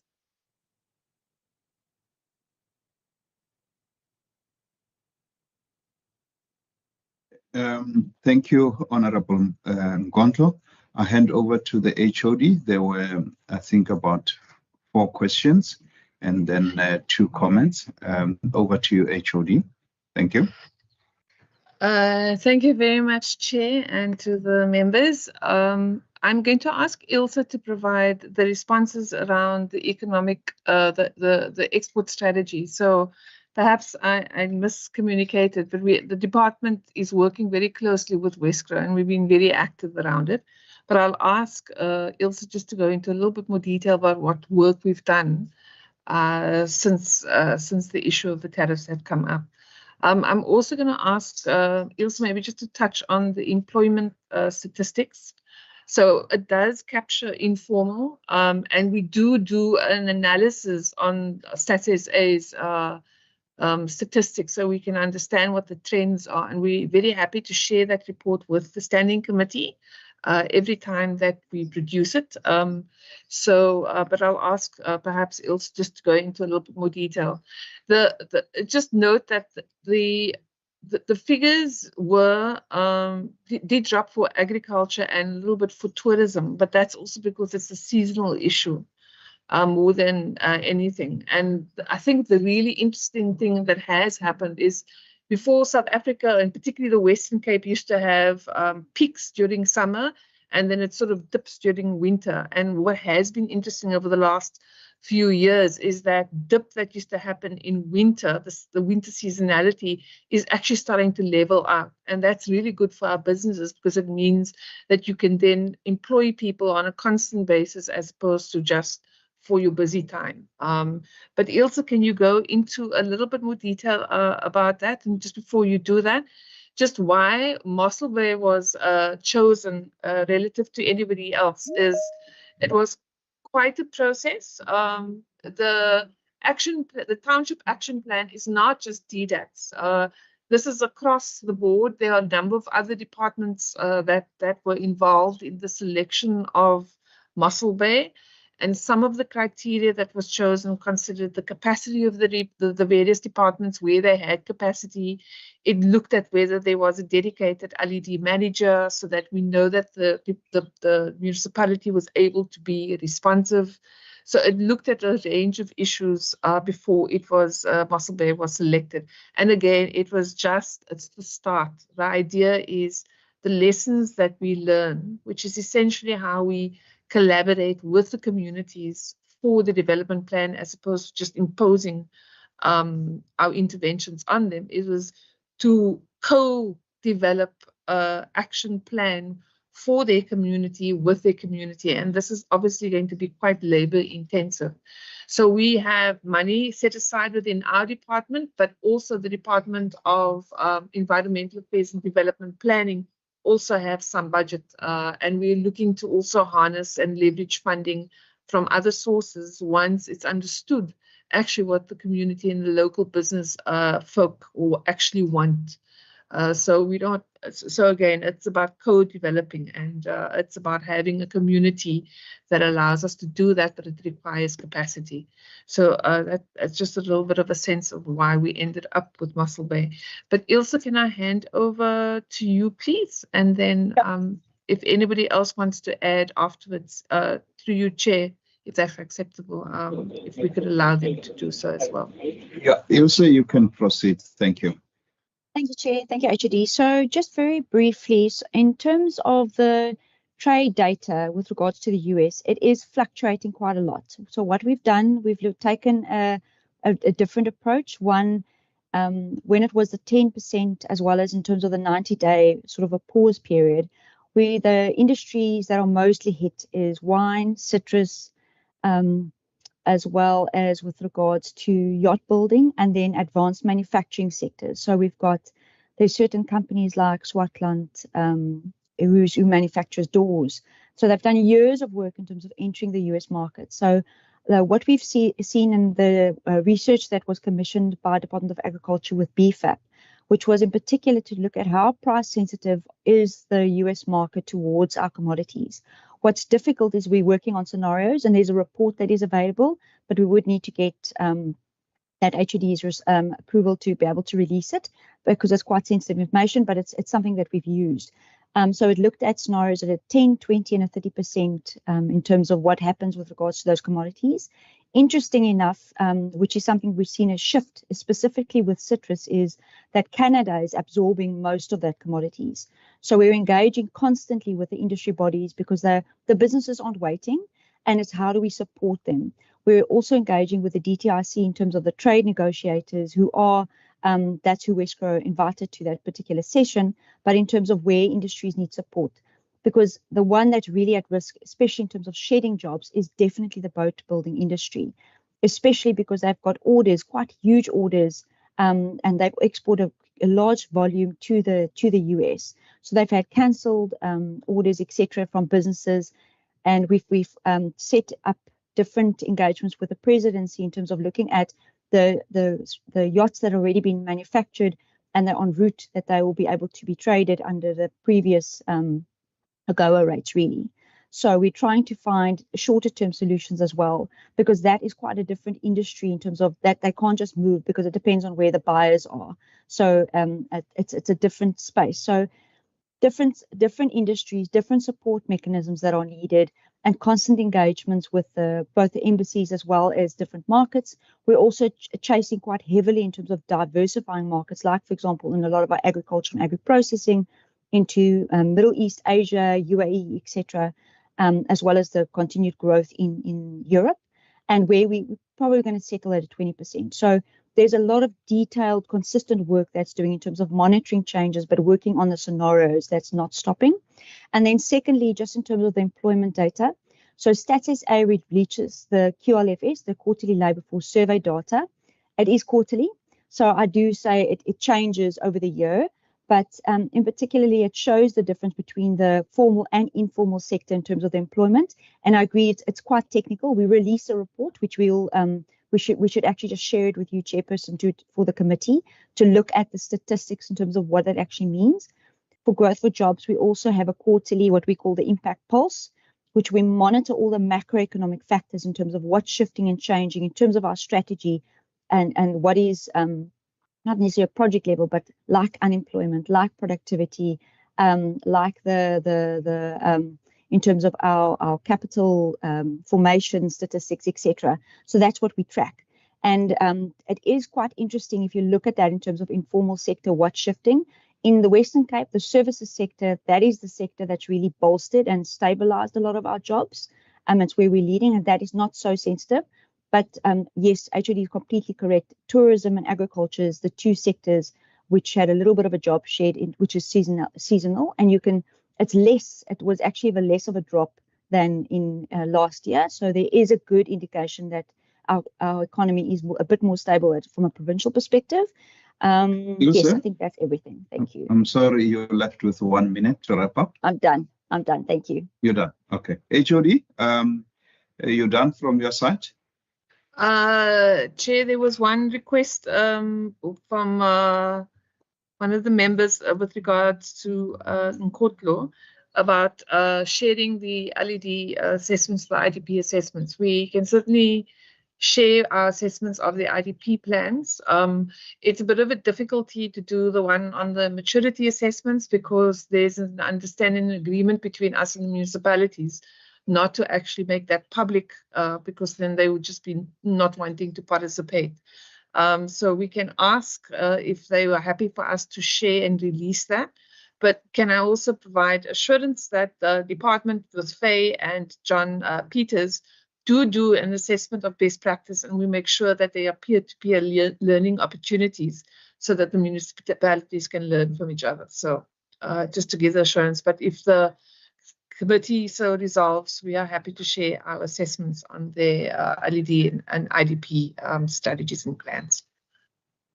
Thank you, HOD. Honorable members, I think we have exhausted the opportunities to pose questions. I did ask for tagging. Sorry? Tagging. Sorry, the question on tagging. Is there somebody speaking? Okay, thank you, HOD. Is it Honorable Mbombo? Yes, you can go ahead, ma'am. Sorry, I asked the question on tagging. On tagging. Tagging. Sorry, yes, sorry, through you, Chair, on climate change. I'm sorry, Honourable Member. Yes, the climate change tracking is done by the Department of Environmental Affairs and Development Planning. It's captured as part of the G4J indicators, but the mechanisms of how we actually do the tracking is actually run by DEDP. There is also, and perhaps if there is, I think we run out of time, Chair, but we are looking at engaging with National Treasury around the funds that are available for climate change related investments and developments. So we've just completed a JET IP plan and identified a number of projects. And the idea is that we want to support investments and infrastructure that's going to help us be more resilient in the face of climate change. And Thank also you, budget responsive tagging. Do you also apply? Yes, sorry, the gender responsive budget. Yeah. Yes. I'm going to ask Cheryl if she's able to respond to that. It is coordinated by the Department of the Premier, but Cheryl is able, through your chair, to provide a bit more detail on that. Sorry, Cheryl? can the member just repeat the question, Joe, please? Sorry. Sorry, I was asking. Part of the National Treasury, it's on gender responsive budgeting. So I was asking if in this department, if you do use that, or if not, are you aware of anywhere else within the provincial government where it is utilized?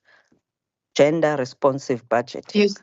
So yes, it is a national directive that came through, and we do use it in terms of indicator setting. So if you would look at the technical indicator description, there's even some of the indicators that makes provision and response to that.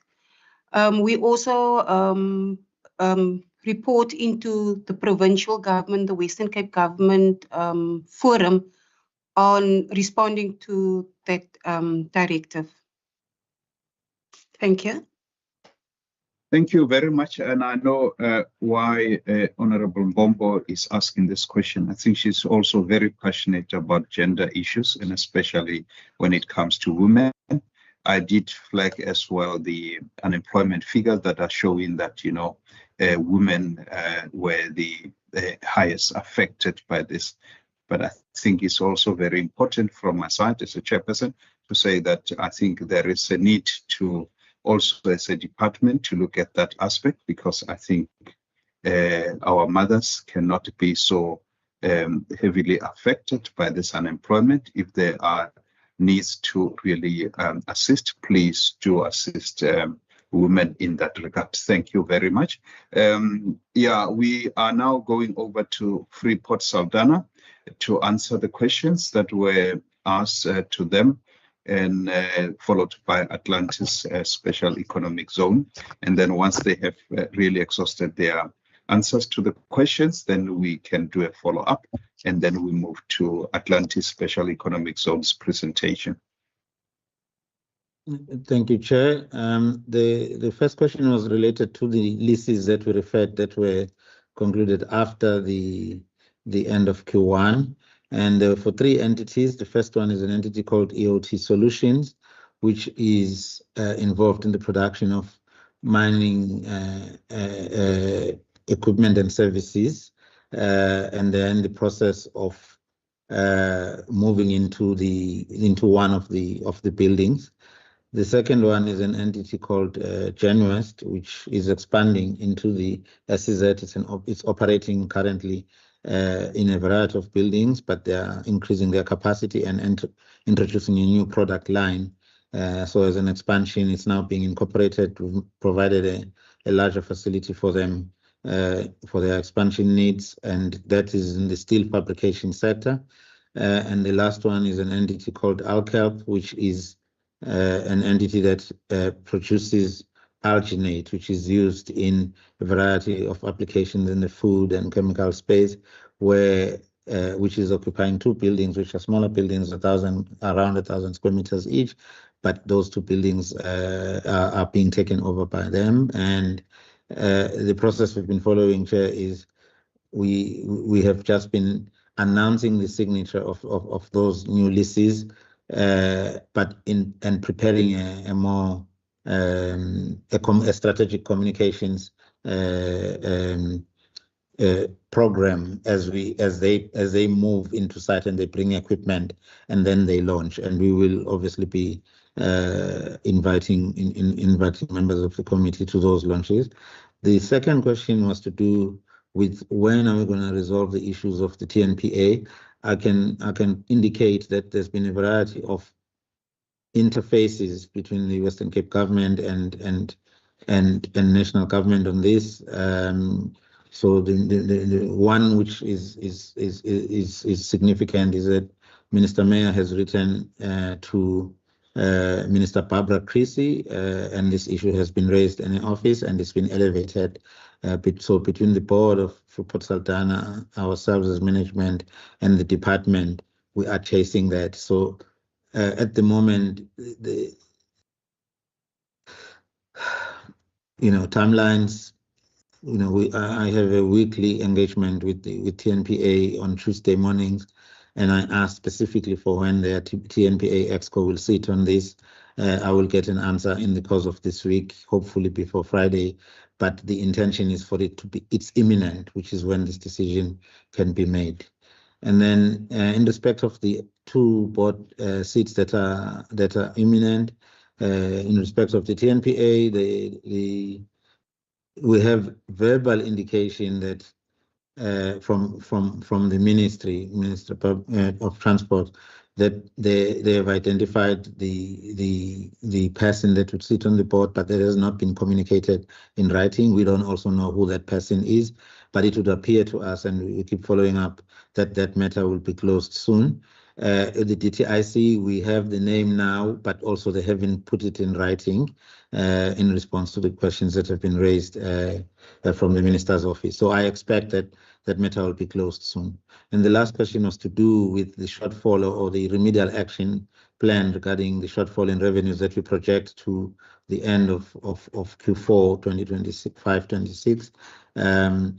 In Q1, there's a variety of things that we're hoping will close sooner and we can bridge that gap. But fundamentally, we're looking also to implement an alternative funding model where we can access a variety of other instruments, either through the DTIC, which provided for in their funding instruments, or in addition, instruments that that crowd in. So more innovative ways in which private sector investors who come onto the zone can give us upfront capital that can be utilized to bridge that gap. But that is part of a program of alternative funding model options for Freeport Saldanha that we are implementing. Thank you. Thank you very much, Ndate Sithole. Ndate Matthew, over to you. Thank you, Chair. The only question I'm aware of, Chair, is the one that you posed, which you suggested should be answered in the context of our response on the next section. I'm not sure if there was other questions that I missed. Maybe my team, Wahida. Sorry, Chair. Yeah, I cannot recall any other question. If there are questions that were posed to Dr. Matthew, you can indicate by show of hands, honorable members.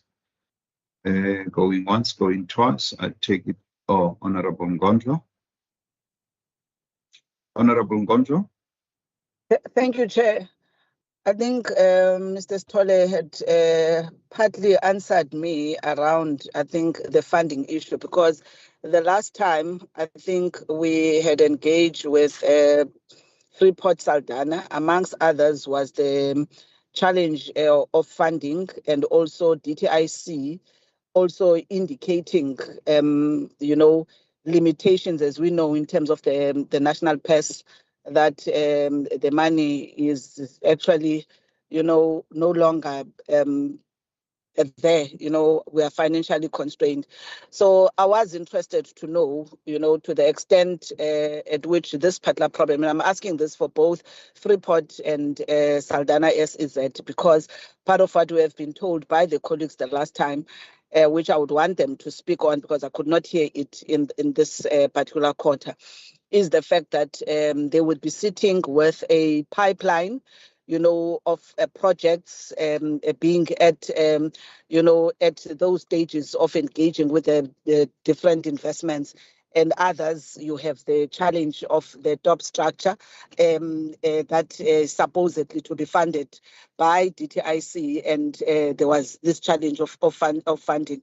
So I hear from Freeport Saldanha that part of responding to this particular challenge is considering these alternative mechanisms, which I'm sure it would be interesting to listen what exactly are those proposals that are being put on the table. So I'm asking also, in with Atlantis SEZ, the extent to which that particular challenge is being resolved, or there is a mechanism to sort of try and respond to that as one of the inherent risks, that actually leads to them losing investors, given the challenges of funding. The second point is directly to Mr. Stolle, is the issue of the skills center. I heard he spoke about, there is going to be, I'm not sure whether he was referring to it, some positive, maybe in the future reporting. I'm interested to know what exactly is happening with the skills center. Is the funding being secured? Is the project continuing? What exactly is the status of that project as we speak now? Last one on the Atlantis SEZ. On this engagement and meetings, with the communities, community leaders, sharing with people the information about opportunities, are we going to see in the next quarter any indication of the actual take up of the opportunities? And I think this, Chair, for me, takes us to a discussion that we need to have in terms of the setting up of the indicators, because sometimes this thing of indicators that are dependable on others is a challenge, because I think an indicator, when you are implementing, you put an indicator of something that you can implement yourself. It's in your control, and if it's something that you are contributing to, I think then it's a different ball game.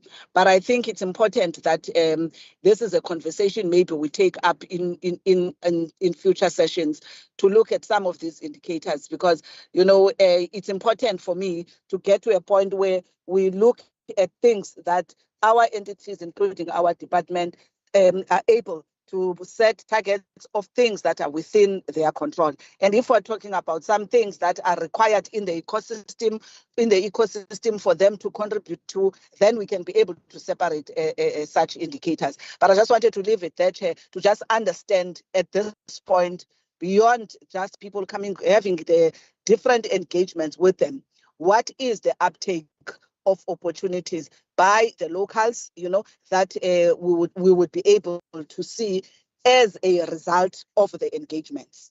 Thanks. Honorable members, thank you very much, Honorable Ngontlo. We are left with 5 minutes to wrap up this session and move to the next session.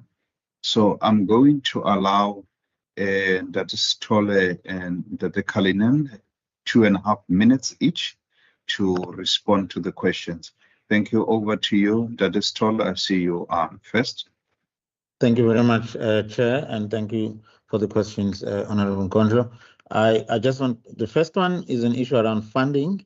There is a constraint in funding nationally, but there's also a constraint in funding provincially. This is relevant in the context that the infrastructure investment is funded nationally by the DTIC. And if you are at Freeport Saldanha today, we have and we have had sufficient money to roll out the infrastructure investment that's been needed for the current investments. That's why you had those existing buildings. But also we've now just in the process of completing SEZ6, which is a multi-user SME facility, warehouse facility, which will be completed by the end of October. So if I were to, what I want to bring to the attention of the standing committee is that on the infrastructure side, there's no constraint that is material. There will be other, as we roll out green hydrogen projects and other marine infrastructure related, marine investment related investments, there will be needs for more funding. Where there is a constraint is on the operating expenditure. And that constraint is because of constraints within the province itself. And it's the solution to that is also to increase the number of investors that are operating so that they can pay us rental so that we can meet our OPEX. So that's where that solution is, complemented by the alternative funding model that I'm talking about. Finally, the skill center is proceeding. It's funded with the fees that we can charge to the sitters, such that we will continue to be able to implement that. In the course of this week, there's a graduation ceremony, I think on the 21st. The skill center is alive and continuing. Thank you. Thank you very much, Dr. Stolle, sweet and short. I almost said Honorable Kalinen. Honorable Kalinen, over to you. I'm definitely not honorable, Chair. Thank you. Just a quick, I think we will cover a number of these questions in the next part of the presentation. But just to say that, in reviewing our previous 5 years that we're wrapping up now strategy, we have looked at the kind of direct jobs created through the SEZ, as well as through obviously investors coming in and so forth. So in terms of us directly, we've when we did the Zone 1 civil works, we had a very ambitious target of including local SMMEs and helping them sort of grow their skills and capacity. So, for example, all the SMMEs that were employed and who supported Zone 1 were given support and training. They were given access to all the courses that we ran in terms of managing businesses and finances. We have been working, for example, with ABSA and to look at ways in which we can support with bridging finance, which is one of the biggest challenges for small-scale construction SMMEs. And in fact, as we wrapped up Zone 1, we can see we achieved a 35% SMME inclusion by spend. On Zone 1, 451 jobs created through that process. Not all were Atlantis residents, about half were Atlantis residents of those, and the other half from around the Cape.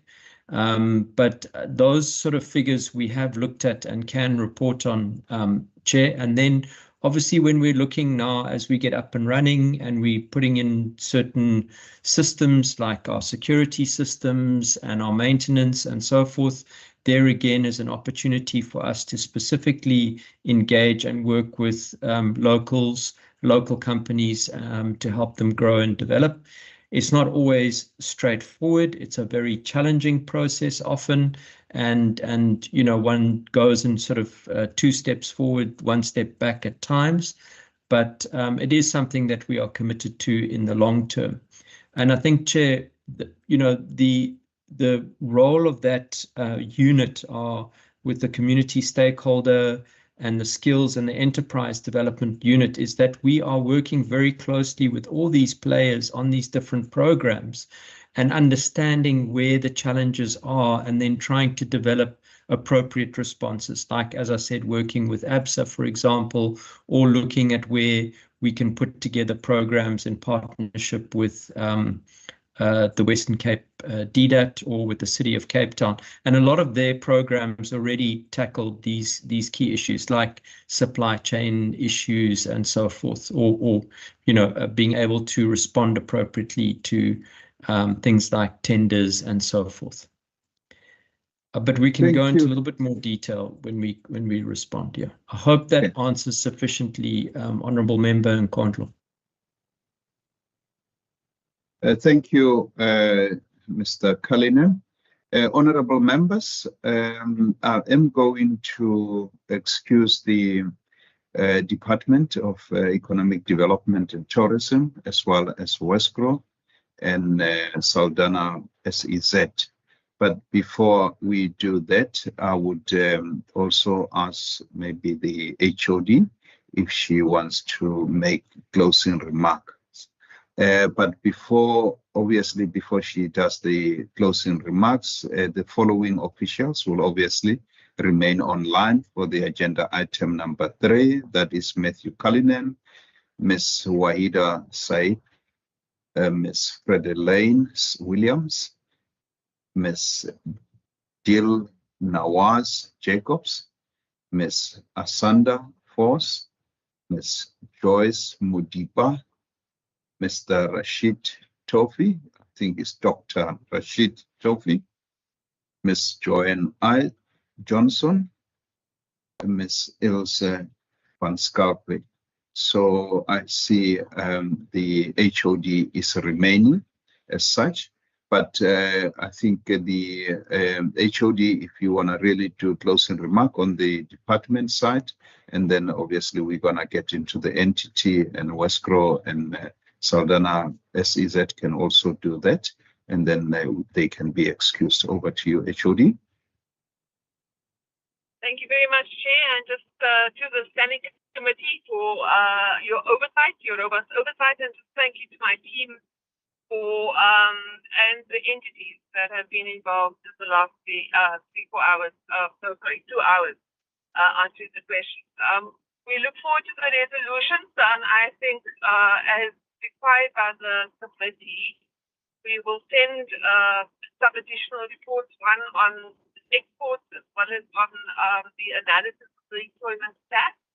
And I think the department is also available to do any briefing to the committee if there are any specific issues around the status analysis. We're happy to do that kind of briefing to you as well. Thank you. Thank you. Dr. Stoller, closing remarks from your side. It's gone. No, thank you, Chair, and to the members for the opportunity to present where we are.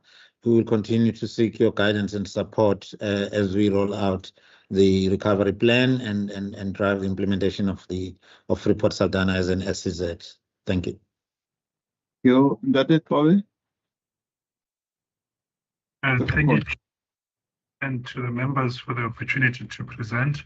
We always enjoy the conversation at this committee and the continued support we continue to enjoy, and obviously the guidance. Thank you so much. Thank you, colleagues, and thank you for your indulgence. You can be excused, and I will hand over to Mr. Cullinan to prepare his presentation. And maybe, Mr. Cullinan, just allow members to maybe go pay the water bill if they want to, just for 30 seconds, and then we can rejoin, say, 5 minutes past, if that is in order, members.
Honorable members, we are now proceeding with Atlantis SEZ.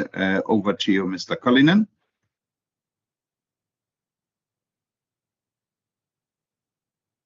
You've got 20 minutes.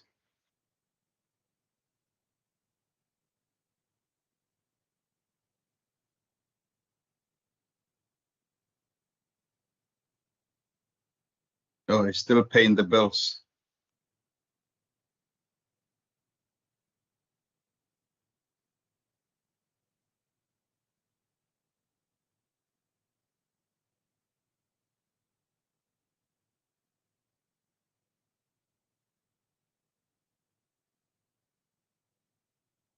You back, Mr. Cullinan? Yes, Chair. You can proceed. Thank you. Over to you. Thank you, Chair. I'm going to move over the first few slides quite quickly. I think we've just put them in for a bit of context of the organization and the entity, and then get into, in a sense, the meat of the discussion. But just to recap, Chair, we've been asked to brief the Standing Committee on the developments in the zone with reference to the funding mechanisms and streams, the skills development alignment, which is where I'll pick up on your question, and then also the private sector investment efforts in the immediate and long term, and then the immediate and long term interventions to close the funding gap, and the process of establishing a special economic zone. And Chair, in responding, one wants to be realistic and optimistic. And I think one wants to avoid pessimism in terms of the situation that we are presented with. And so I hope that in presenting to the Standing Committee that we are able to show that notwithstanding the challenges that we face, there are solutions that are being explored. And I think as an entity, we remain confident that we can be successful in this particular project mission. So thank you. Next slide, please, Freeland. And Chair, just quickly, sorry, apologies from Asanda Foss and Joyce Madipa. Asanda has a family matter that he urgently needed to attend to. Thank you, Chair. Okay, thank you. Next, I think everyone is familiar with the SEZ, and I think this sort of motto, what green tech is, thanks, Freelane. Just these are context slides that are here. Next one. The three areas and the categories of green technology that we're targeting, these are all context slides. Our living lab approach, how we try to run the zone. Our non-executive board of directors, which reflects the three spheres of government, the independent chairs, Mr. Salim Fakir, and also the chair of the audit committee, Ms. Kanosi Salani. Thank you. And I think that's just for reference again. Thank you. Next one. And the importance of partnerships and how we work and what we do, I think, is central to many of the approaches that we adopt and how we tackle these challenges. Next one. And also within the green tech space, emerging partnerships, which are really important in driving the agenda of the Atlanta Special Economic Zone. Today and tomorrow, for example, we are in discussions and meetings with the CSRR to see how we can work with them on the many areas around sustainable industrialization and the work that they do and how that can benefit what we're doing, as an example, Chair. Next one. So now into just setting the context. What is on offer when we talk to investors about the Atlantis SEZ? What are we able to put on the table as options for these investors? And in a sense, we can offer them three packages. The first package is what one could term the kind of Rolls-Royce package. And that is where we are able to develop the top structure, the factory building, on behalf of the tenant. That package 1 assumes that the capital is provided by the SEZCO, and don't forget we're presenting this to an investor, so it's actually the DTIC's money that we apply for to build that factory. On that basis, we're able to offer very competitive lease rates, and we're able to build in solar and battery integration. So these become very important parts of the offering in that Rolls-Royce model.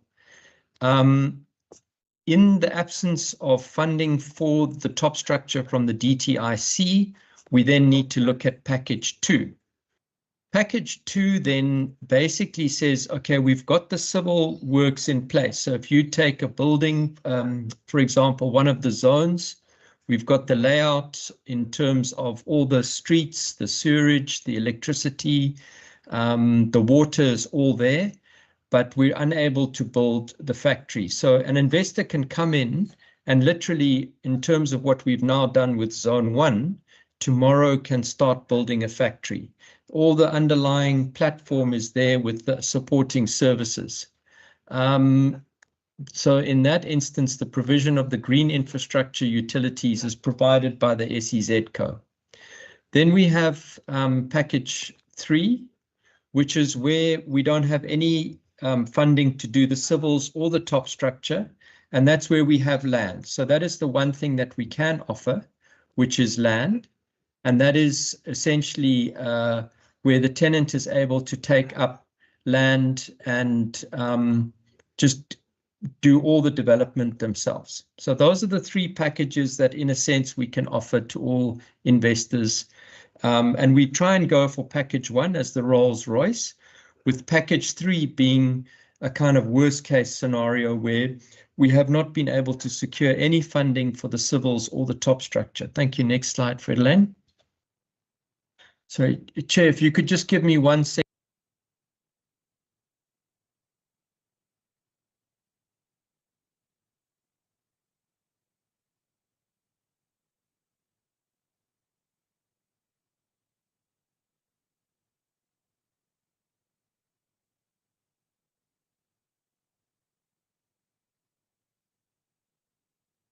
And then apologies for that, Chair. And then so what we have then is, just to emphasize what I've just said in the previous slide, is where we're unable to offer package 1 because of question marks over the DTIC funding, then package 2 is an option for zone 1 at the moment, where we have that civils investment. And then package 3 is the option we can put on the table at the moment for anything in zone 2 or zone 3. So that would be, for example, and we're already talking to investors about options in zone 2 and zone 3, where essentially we're just doing a long-term lease on just the land. Now, obviously, when investors are going to put in all the civils themselves and also build the factory, they understandably are not going to do that unless they have significant security over the land. They're not going to put in what amounts to hundreds of millions to build a factory and put in the services unless they have a long-term lease, at least 49 years, and many are pushed for 99 years.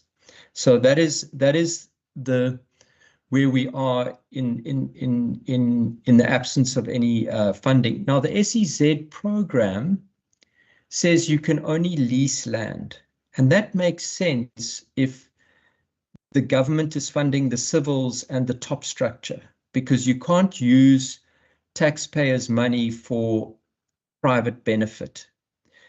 So long as we control the land and it's leased, then we can be sure that that money is not being just to the benefit of individual. We're not selling it off, building a factory and then just selling it off, which would be dangerous. But where we don't have the money to put in the civils or the top structure, then we need to find these other innovative ways of dealing with that. And it's bringing in the private sector is an option, but these then are the challenges that are presented. Thank you. Next slide. So where do we stand right now? So we have zone 1 of the SEZ, which is fully serviced. It's a really, I think, a class AAA industrial site now that is available in Atlantis. It's got complete security, 24-hour CCTV monitoring, lighting, fully landscaped. We can offer about 10 to 11 plots of developable land in 22 hectares. There's various things that are there and ready to be put in, such as fiber, electric vehicle charging. There's water flow detention. There's a whole bunch of green services. We've also put in a collective fire water system, which means that individual factories won't need to pay up to 3 to 4 million rand extra for high pressure water. And so we've got really a great package that we can offer, which is package 2. If we get no more DTIC money, we can at least in zone 1 offer package 2. Next slide. We've got a great pipeline. We've got about 90 prospective investors. They're all at different stages, and not all of those are going to land. And you know, we've had companies on our pipeline for 6, 7 years, not just ours, but before, when it was still with Green Cape and Westgrow. There's investors that came through at that stage. So we continue to work alongside these investors, looking at helping them get their developments ready. But some are already going through the final stages of their development, and those ones we've allocated to zone 1. Next slide, please. So we have, out of that 90, we've got 33 who are in our A pipeline that we're engaging with on a regular basis. We've got 12 where we've approved the investment applications. They are now in the sort of final stages. They've been approved by the SEZ board and the investment committee. They are doing environmental impact assessments. They're doing rezonings, and some of them are waiting to hear the outcome of DTIC funding applications, and I'll talk to those now. But in those instances where some of the investors are waiting to see if the DTIC can fund, we have alerted them to the fact that they need to start exploring private sector financing for their particular top structure. And many of them have started that process. And obviously we're in a to and fro discussion with them on those sites. 9 have paid site reservation agreements where we're actually generating an income as they wait for these decisions to be made. And then we've got these 2 lease agreements in place already. Next slide, please. So these are the ones where we've got site reservation agreements. I'm not going to go through all of these, but it's a mix of different companies that we've allocated mainly to zone 1. That's investors 1 to 6. In zone 2, we've got the aerated autoclaved concrete and non-recycling plastics and convert them to pyrolysis oil. So those 2 in zone 2 is just a land-only deal. They will have to finance the civils and the top structure, and also the same with zone 3, where we're talking with the property developer who's putting up a big warehouse and manufacturing plant for a tenant. And that's they're awaiting approval from their tenant. Next slide. That's just the allocation of those developments in zone 1. Next slide, please. And then these are examples of submitted applications with the DTIC. So the first one there, bulk infrastructure. We've asked for 465 million rand to do the civil works for zone 2 and 3. And then numbers 2, 3, 4, and 5 are where we've applied for the top structure funding and are just waiting to hear back from the DTIC whether they will proceed or half proceed or turn it down.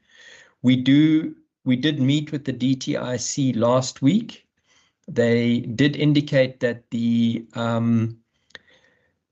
that they thought all these applications would be assessed this month. We have a meeting with them in Atlantis on the 29th of August, where they're coming to discuss our bulk infrastructure application. I'll come back to that. For many reasons, it would be most helpful if they funded the bulk infrastructure, because that's an upfront sunk cost.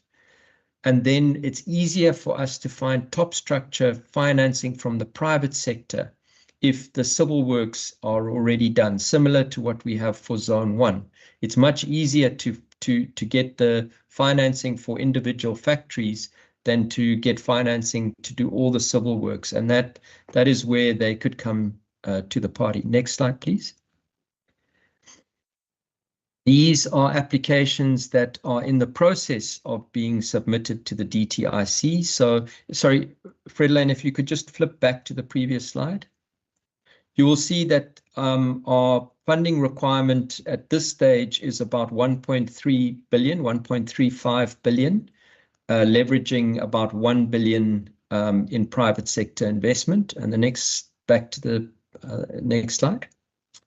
And then these are ones that are pending. So it's about 739 million rands worth of applications, call it 740, leveraging about 1 billion rands of private sector investment there.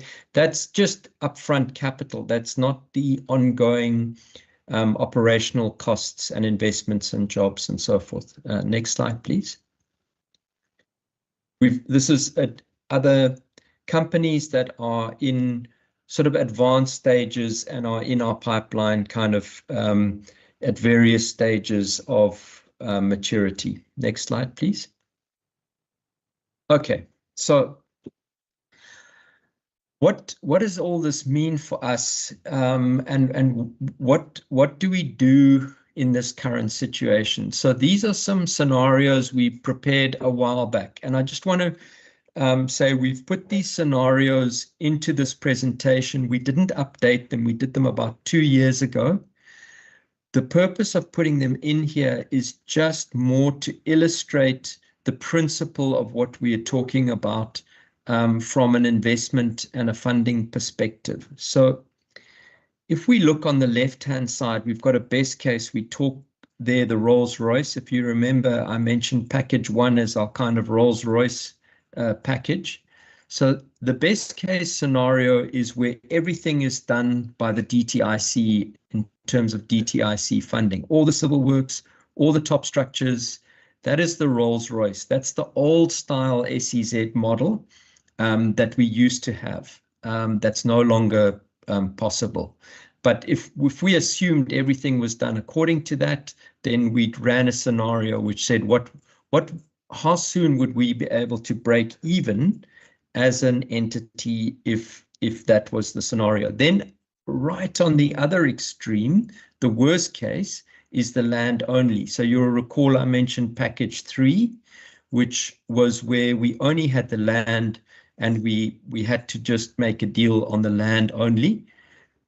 All these scenarios assume we've got the civils for zone 1 because that's already done. So in these scenarios, if you look at that second bullet, we have funding for civils for zone 1 and a commitment for top structure funding from some.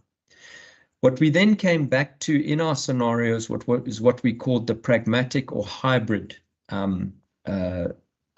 scenario, which was mostly just to rent land to the private sector, undeveloped land, but with a small amount of grant-funded civils and top structures. And that still remains the most likely scenario, we believe.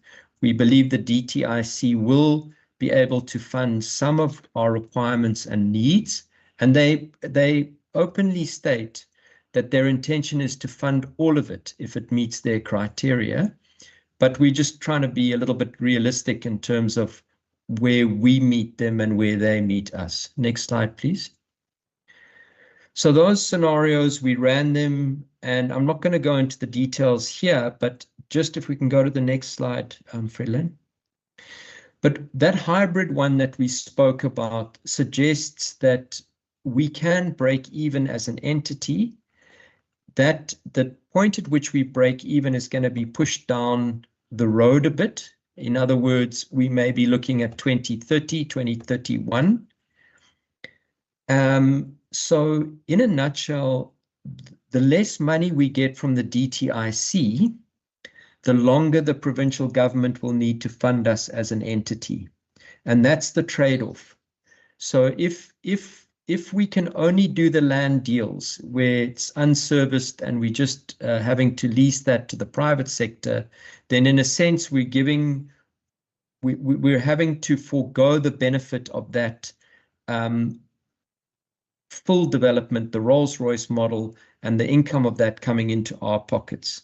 And that goes to the private sector. So if we can get a balance that pushes it a little bit more to DTIC funding, then we can break even sooner rather than later. So every time we do succeed in obtaining some DTIC funding means we shorten the time that we will be dependent on the Western Cape government provincial fiscus. Next slide, please.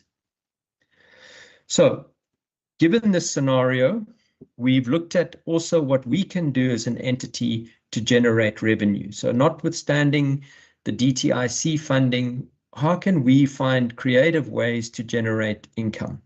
And so we've developed 4 distinct revenue streams that have been identified, and each require very specific strategies. And so we're trying to work across all our portfolios in the company to look at how we can maximize revenue from these different sources. Next slide, please. So stream 1 is the conventional income. So that's the tenant core revenue. That's the income from leases. When we lease land, be it package 1, 2, or 3, we will get a rental income and we will be able to charge some precinct charges. And that strategy is driven by our commercial executive, the CFO, and the executive of sustainable infrastructure and zone operations. Stream 2 is where we look at ways to develop additional income streams from our tenants by offering them services and utilities. So this is income from direct services to tenants, and that covers things like utility, so top up on water charges, electricity, solar, and so forth. And then the third stream is through other grants and donations and partnerships. I mentioned partnerships earlier, but we're actually tracking how much additional funding we're leveraging through partnerships, and it's quite substantial. Wahida, I don't know at this stage if you have a figure that we can offer in terms of how much we've managed to leverage so far off our grants and partnerships. Yes, ma'am. So we for Q1 we had about 7 million that we've managed to secure through agreement. Yeah, and it's some of the stuff that Mr. Sithole also mentioned from Freeport, working with the CETAs, but also through, for example, I'll come back to it later, Chair, you asked for the benefits of these interactions around our skills and enterprise development, but we've leveraged money from, for example, Daimler foundries owned by Mercedes in Atlantis, and also from PepsiCo and so forth on different programs that we run that they benefit from. Then the fourth stream is one we haven't put in place yet, but we're looking to work towards, and that is we've got a very skilled team and looking at offering consulting and training services. So we offer our expertise. We've got to approach this very carefully. We don't want to undermine the focus and capacity of our staff on the core business, but where there's opportunity, we think we can get revenue from those. Next slide, please. Then private sector partnerships. I'm not going to go into this slide in detail, but just to say that we are discussing opportunities, and we see opportunities by working with private sector property development companies in partnership with them, and property development specifically because they understand the challenges of having to put in long-term infrastructure and wait for your return. So if I can give you an example, we've got Richmond Park opposite Dunoon. That is a industrial area that was developed by Atterbury, and they put in the civil works there in 2013. They only got their first client or tenant in about 2020. And then once they started that process of developing, they're now full. And they need to look at additional space. So these industrial projects do require patient capital that is able to sit in the ground whilst the process of developing that impetus for the future development comes through. So in order to make it attractive to the private sector in terms of our zones 1, 2, and 3, we're going to need to look at quite a clever way of de-risking that patient capital that they will need to put into the ground to the extent that they're willing to do a deal. However, we also don't want to rush into a deal with the private sector and give away all the family jewels if we can still convince the DTIC to give us money for the civil works or find ways to fund the civil works, because we get a much better return if we just work with the private sector on a per top structure basis, according to our scenarios. Next slide, please. And then just coming back to the alignment of skills, enterprise, and community development. The way we see it is that as a special economic zone being largely government funded, our main focus must be to create jobs, and through a number of avenues. The one is obviously landing investors in the zone and contributing to economic growth and development of the green economy, but the broader economy, but the green economy in our case is our sort of keystone priority. But linked to that then is how do we use this focus on the green economy and growing the green economy to multiply that impact. And so our skills, enterprise, and community program is really about multiplying the impact of investment into the zone and out into the economy and into the community.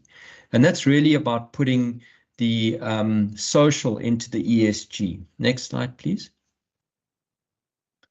We have these 3 different programs, skills development, and the main objective there is to equip the people of Atlantis with the skills to improve their employment prospects. And what we've done is we now have very good relationships with all the industrialists in Atlantis. So we are working with them and engaging with them constantly to understand what their needs are. And then we're working to put together skills development programs that match those needs. So for example, welding remains a big need, even in the green economy. So giving opportunities for welders in the community to get certified means it massively increases their income because they're now certified, and their employment prospects. So that's an example. Enterprise development is very much the same thing. If you land a factory, that factory needs logistics, it needs transport, it also needs things like maintenance staff, it needs things like contracts, security contracts, and so forth. And then, no, thanks, Friedelin, you're pushing me, which is good. Mr. Cullinan? Yes. I think you will be left with 5 minutes to just wrap up. Okay, sorry. So that we can engage in. I'm basically done, Chair. I just wanted to come back actually to your question here. So if you look at this approach that we have, is to really strengthen the community's ability to engage with the opportunities coming out of the green economy specifically, but also more broadly. So the Max IQ Space STEM, for example, under skills development, is funded by Daimler. Daimler recognizes the need in their employees to have digital skills. Although it's a foundries, they've got 18 robots which run the factory floor. So their main need is digital skills. So they're willing to run this program in the schools in Atlantis to expose the kids to programming and so forth, which is what the Space STEM program does. And the idea is that they've got a long-term view. They've got a plan to 2045 in terms of their plant in Atlantis. So they can see the long term, and they're investing in the long term through these programs at schools. And that's the example of this community industrial nexus model, where we act as a kind of intermediary to package stuff that works for everybody. Next slide, please.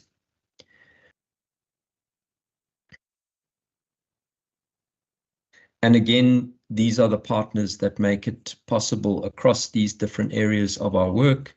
I could go into lots of examples of these, but I'll skip it for now, Chair. Next slide, please.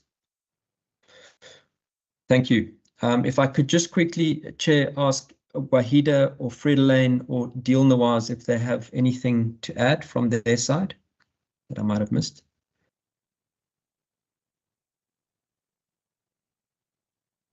Nothing from my side, Matt. Thank you. Thanks. Nothing here either, Matt. Thanks, Wahida. All good. Nothing from my side. Thank you. Thanks. Chair, thank you very much for your patience. Thank you, Mr. Cullinan. I think from my side, before I hand over to the colleagues, yeah, I think the roadshow to JSE for me is commendable, but I do recommend that you engage in those kind of, engagement with the investors. And I don't know if you do engage with, going overseas and joining Westgrow and sharing what you are busy with, because I do really find it to be good work that you are busy with there. That's the question really from my side. Yeah, I think maybe, the other question, because you talk about the D3 pipeline, 12 is approved, 9 is site reservation, and you say 2 is this agreement. So if you talk about the numbers, then am I correct that you're going to add all of them to make up the total number? And that's correct. But then the next question will be, are these the numbers that you are showing in terms of the investments that they require from the DTIC, and obviously from what they will be bringing into the project? But then the last question is, how quick can you get investment from GTIC being approved? Because in my view, is that an investor that is saying, I'm looking for 1,000, but I'm bringing 11 million. That investor should be captured quickly and processed and be given the site, because it's not taking lots of money. Is there such prioritization that is taking place in terms of evaluating from DTIC? Yeah, that's really from my side. I see Honorable Ngondlo's hand is up, and I love your Rolls Royce. I would want to engage even more, but I think for the sake of time, I'm not going to go there. Honorable Ngondlo, Honorable Bryant, I see your hand is up in that order. Thank you. My audible, Chair? Yeah, you're audible. Thank you. You can proceed. Yeah, thank you so much. And thank you for the presentation. I think it shows, the very environment and its implication to the whole notion of an SEZ, a concept in South Africa at this point, where our economy is struggling, especially in a model that for it to succeed,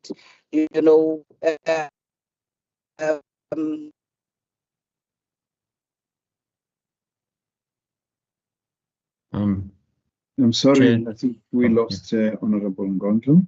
Bigger hands are in government wholly financing, and when government does not necessarily have financial muscle. Hello? Honorable Ngondlo, I think we lost some of your inputs. Can you hear me? I think you will have to restart your question or your comment.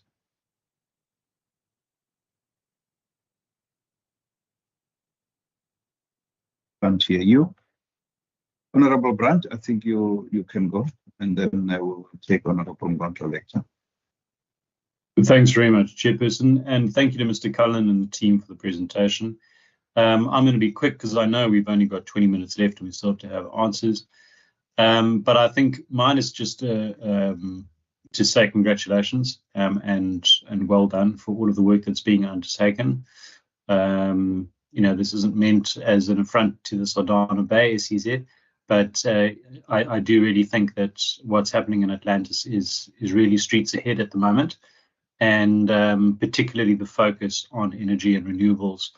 As Member Nkondlo said, our economy is struggling at the moment, and this is all the more reason that you know, these SEZs should be working for us, and it's just a positive sign to see the strides that are being taken and the positive steps forward. So it's not a question per se, it's just a positive comment and some positive reinforcement. Thanks. Thank you. Mr. Cullinan, I'll hand over to you. Thank you, Honorable Brandt, while we're waiting for Honorable Nkondlo to reconnect. Thank you, Chair. Chair, your first question is the work with Wesgro and also Green Cape and DDAT and Cape Town through Invest Cape Town. So typically the role that Wesgro plays is that sort of broader investment promotion. So for example, I understand that JP van der Merwe is going off to Japan and to explore a number of different opportunities for the Western Cape.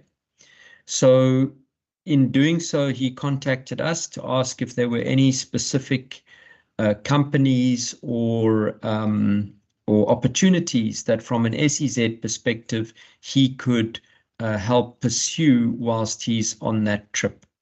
So that's an example of the close working relationship we have with Wesgro. So Wesgro is able to take our offering and present it, and then obviously we would pick up if anything came back from that. The same applies, I think, to any outward missions that Wesgro does. Mostly we would look to say, please look at this, or please follow up with that, or please speak to these people. Sometimes it's worthwhile us going along where it helps to reinforce a particular pitch or case, but mostly it's Wesgro playing that role of being the outward facing investment promotion arm of the Western Cape government, and so they work that role very well. It's not visible stuff, but behind the scenes they're engaging, asking questions, what can we do, how do we do it, etc. So we work very well with Wesgro, with Green Cape, and also with the team at DDAT, who are also very involved in this work, and the City of Cape Town.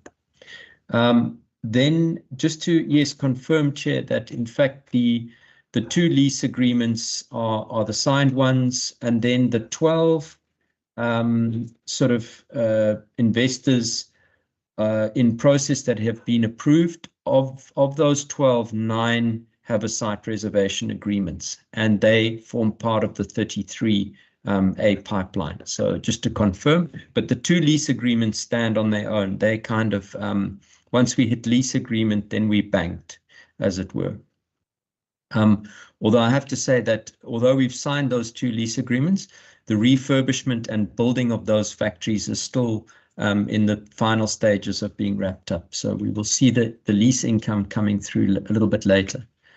The prioritization question with the DTIC and that return on investment question is a really excellent one, Chair. And it's a question that I think almost needs to be more thoroughly debated with the DTIC, and also kind of put to the SEZs themselves, which is to say, what are you targeting? What are you looking to create in your SEZ? And therefore, what are priorities for you? And if you succeed in achieving those priorities, what can we expect as the return on investment? And to some degree, I would like to see the DTIC putting that question to us, saying we want to see a business case with some funding attached to it that says, this is what we're going to put our heads on a block for.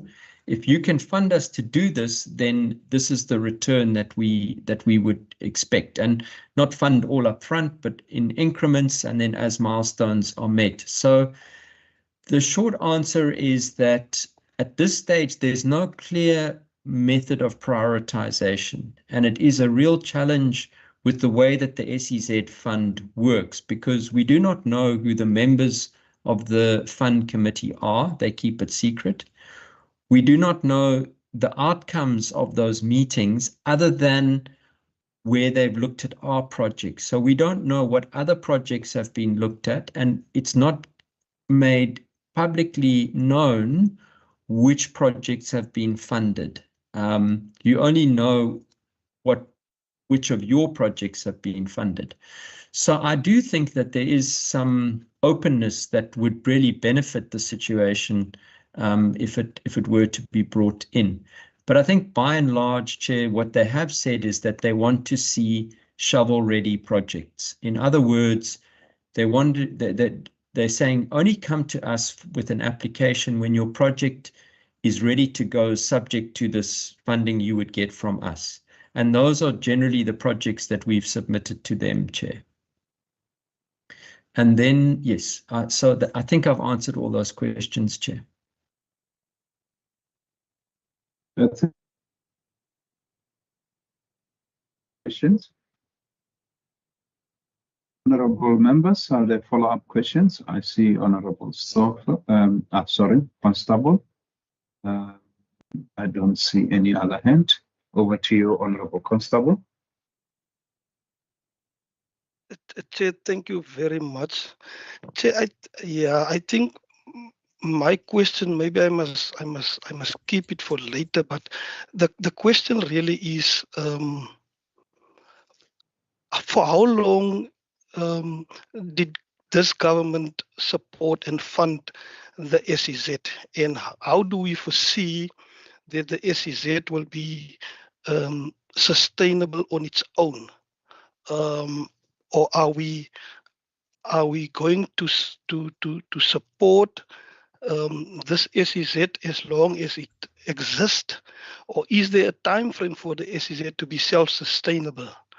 The question, I think you know where the question from my side as a Central Karoo child is coming from. Yeah, thank you.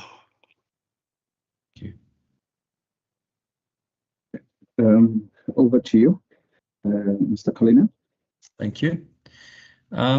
We have targeted 2030 as the date when we believe we can be self-sustaining if we're able to develop according to that hybrid model in the scenarios that I presented. We probably need to revisit that slightly, but that is on the basis that we do still expect to get some funding from the DTIC for some of these top structure projects. Your question about coming from the Central Karoo, and I suppose the question is, well, could this money be better spent in other ways and elsewhere? And I think that's a very good question, particularly when it comes to industrialization strategy, because if we're looking to industrialize and we're looking to create jobs, then there are many policy tools available to achieve that. There's tariffs, there's incentives, there's all sorts of means of doing that other than an SEZ. An SEZ is a very specific tool which you want to use where you're driving something which typically is not susceptible or not going to work in the context of general tariffs or incentives or the normal industrialization tools. And that's usually around building key components of the economy where you want to crowd in and build a cluster of expertise around particular areas, which is what we are driving within the Atlantis SEZ, or at least driving towards as much as we can.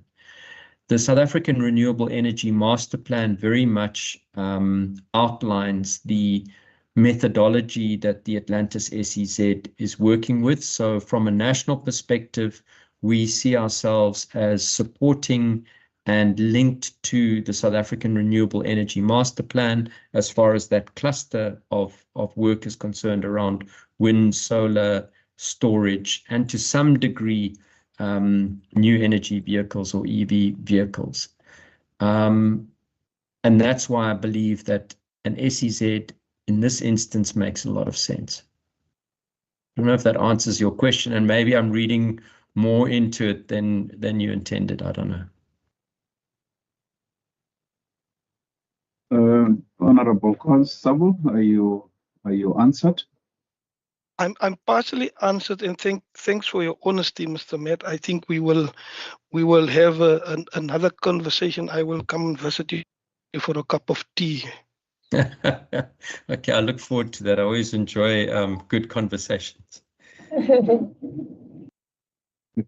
Mr. Cullinan, based on the paper of 2012 relating to this special economic zone, I'm just going to read the paragraph that when I was asking the question, I was actually, relating to.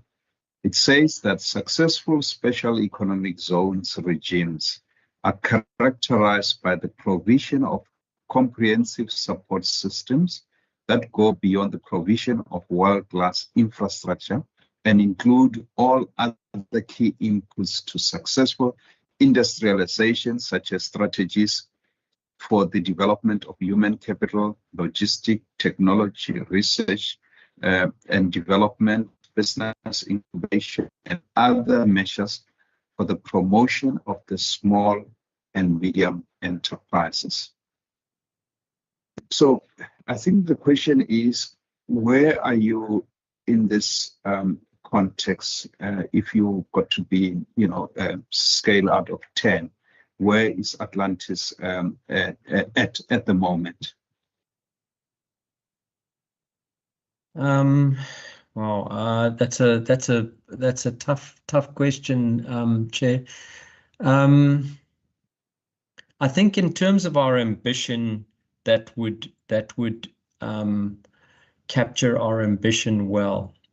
In terms of the reality of the situation that we find ourselves in, we're walking, I think, a balance between being very pragmatic to the extent of saying we don't want to be reliant on the fiscus forever. We need to land investors.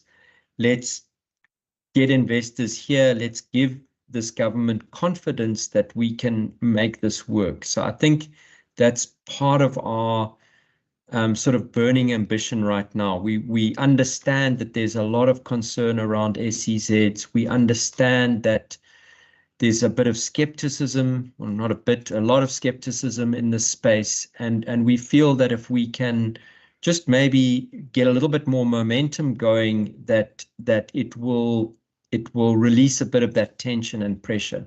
So there's a kind of level of pragmatism that we have to work with in the current context because of this pressure to be, on the one hand, self-sustaining as soon as possible, but also to work within an uncertain incentive regime area. But on the other hand, I think and this is more, that's short-term thinking. And I think from a long-term thinking perspective, we remain very committed to building this green economy and to building this out in terms of that kind of vision that you've just set out now, Chair.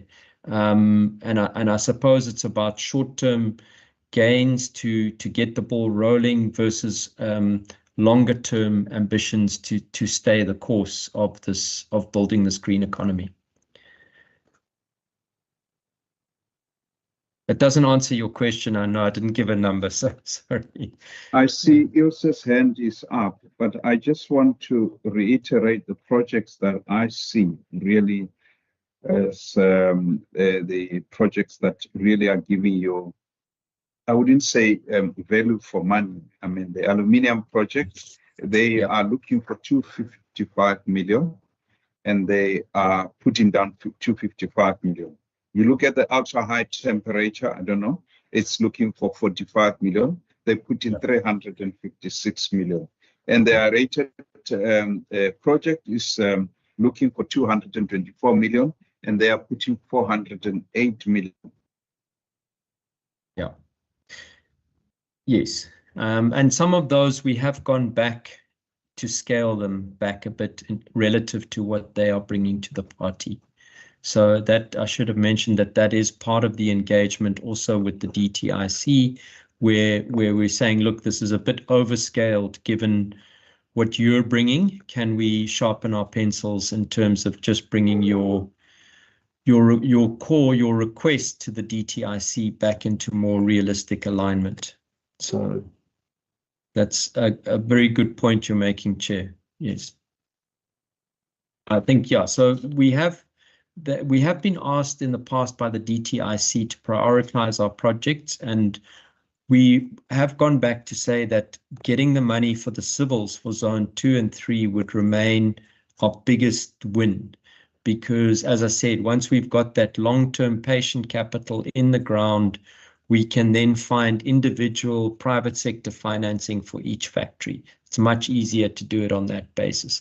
And I think actually it would be a solid model going forward, because private sector will only come to the party if they are convinced that there's a real business with long-term prospects being presented, and they will bring that very hard lens to the discussions. But if we can have everything ready so that as soon as there's a tick from that private sector financier or developer basis, we can get moving, that would be great. Oh, thank you very much. Ilse, I see you want to make additional inputs. Thank you. Thank you, Chair. So Atlantis is both our entity that I look after, as well as I'm also on the board. But critically for me, there's just a few things I want to raise in terms of your questions. The one is important is what you referenced with regards to the policy instrument. And as a country, we've really been deindustrializing, which is making us less competitive. So if we want to grow exports and we want to be more competitive globally, we have to invest in the right industries and attract the right investment to make sure that our economy is robust and is able to compete globally. And we don't just sit in the primary sectors. We have to diversify, because otherwise we're at risk. So there's a very good reason why we've chosen to support this particular policy mechanism. It is very much as front and center in terms of being making sure that the entities are financially sustainable as quick as possible, but also as responsible as possible in terms of that we are investing in the right aspects. That's why we really need to put the pressure on DTIC to assist and be able to unlock the required mechanisms to support and make sure that their program is successful. The World Bank has recently done an assessment, and I don't think it's been released. We just gave comments on it, where they analysed all the SEZs, and Atlantis is very young in terms of all the SEZs across the country, but the level of support that the other provinces in is tenfold in terms of what the Western Cape invests. But we want to make sure that they have anchor tenants, they invest getting the right tenants so that we've got good, whether it's manufacturing, green economy, and a new entrant is logistics. So critically, for, as you mentioned, that is a very important aspect to make sure that they are sustainable, and that because we've got an anchor tenant, they bring their value chain, they bring their businesses. So that is quite critical for us. So deindustrializing is not a good thing, and what we want to support from an economic development perspective and in G4J, this is one of the instruments. That's why we are working night and day to make sure that our SNZs are marketed properly and full. Thank you, Chair. Powerful women's voice on Women's Month. Thank you very much. I think valuable inputs. We will obviously support you. You have got our support as a standing committee. In that regard, we will do our best here. Honorable members, I think we have come now to the conclusion in terms of this deliberation. Really, I just want to say, Ilse, Dr. Toby, and Mr. Cullinan and your team, really, thank you very much. I don't know if the HOD is still online. Really, I just want to say thank you very much for indulging us. I don't know if you want to have parting shots, Mr. Cullinan, before we allow you to leave, and then we can really move on to resolutions and some other matters of the committee. Thank you, Chair. Just again, I think thank you very much for engaging always with us in a very robust manner. We appreciate the questions, and it forces us also to look at those answers and what we're doing. So this is a valuable process for us, and it's useful to hear the questions and the comments and the feedback. I think also just to thank, I think we've got a really excellent team at the Atlantis Special Economic Zone. We're very lucky. So just to thank also my team for the work in putting together not just this presentation, but every day really living, I think, what is quite a passionate team and who are very committed to achieving this objective. So thanks also to them, Chair. Thank you. Thank you very much. You are excused. So, honorable members, we will give them 30 seconds to leave the platform, and then we can engage on the resolutions from this deliberations that we have just had. Thank you. Thank you, Chair. Thank you. Bye-bye. HOD. Thank you. Thanks. Thanks, Chair. Cheers. Bye-bye. Bye.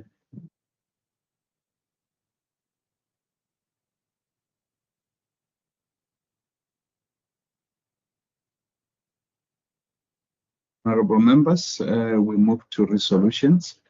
But before we move into the resolution, I just want to reflect on the minutes of the, if I recall, is of the 5th. I'm not sure. Sharon, you'll help me in terms of one of the 2 resolutions that we have made regarding the local government or Western Cape District Municipality. The committee resolved that it would undertake oversight visits to the Western Cape District municipalities to assess their respective tourism strategies, priorities, and current programs, key challenges, and so forth. So this, in terms of the issue of the municipalities around tourism, has been covered. Also, we indicated in that resolution that we will invite Westcrow to attend this district municipality oversight with ourselves in order for the committee to assess alignment.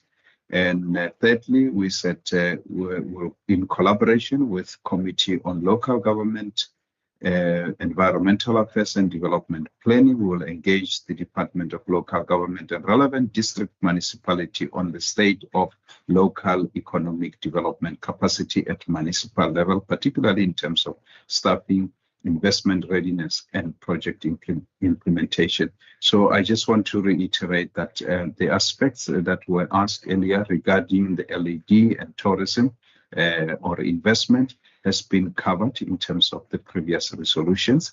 What we have amended them a little bit resolution to say all these 3 resolutions will include the local government because we are entering the spheres of the local government.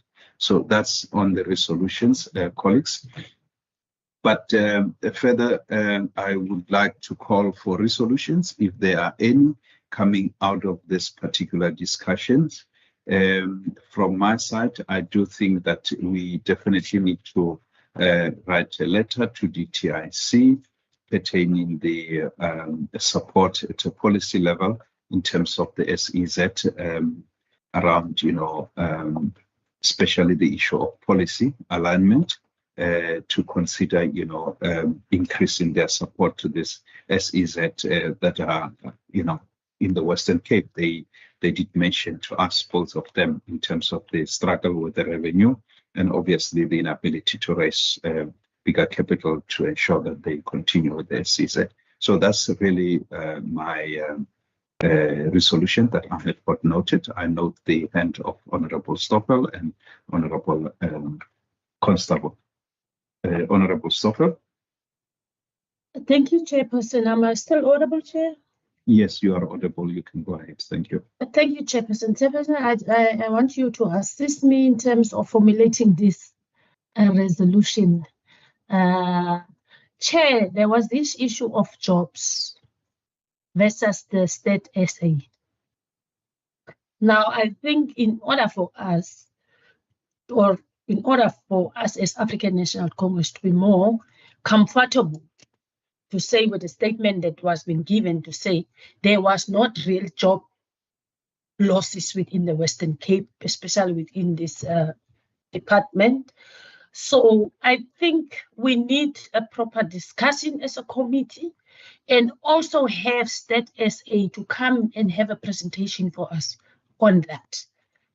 I'm not sure whether, Chair, you have captured me or maybe, yeah, let me leave it to you.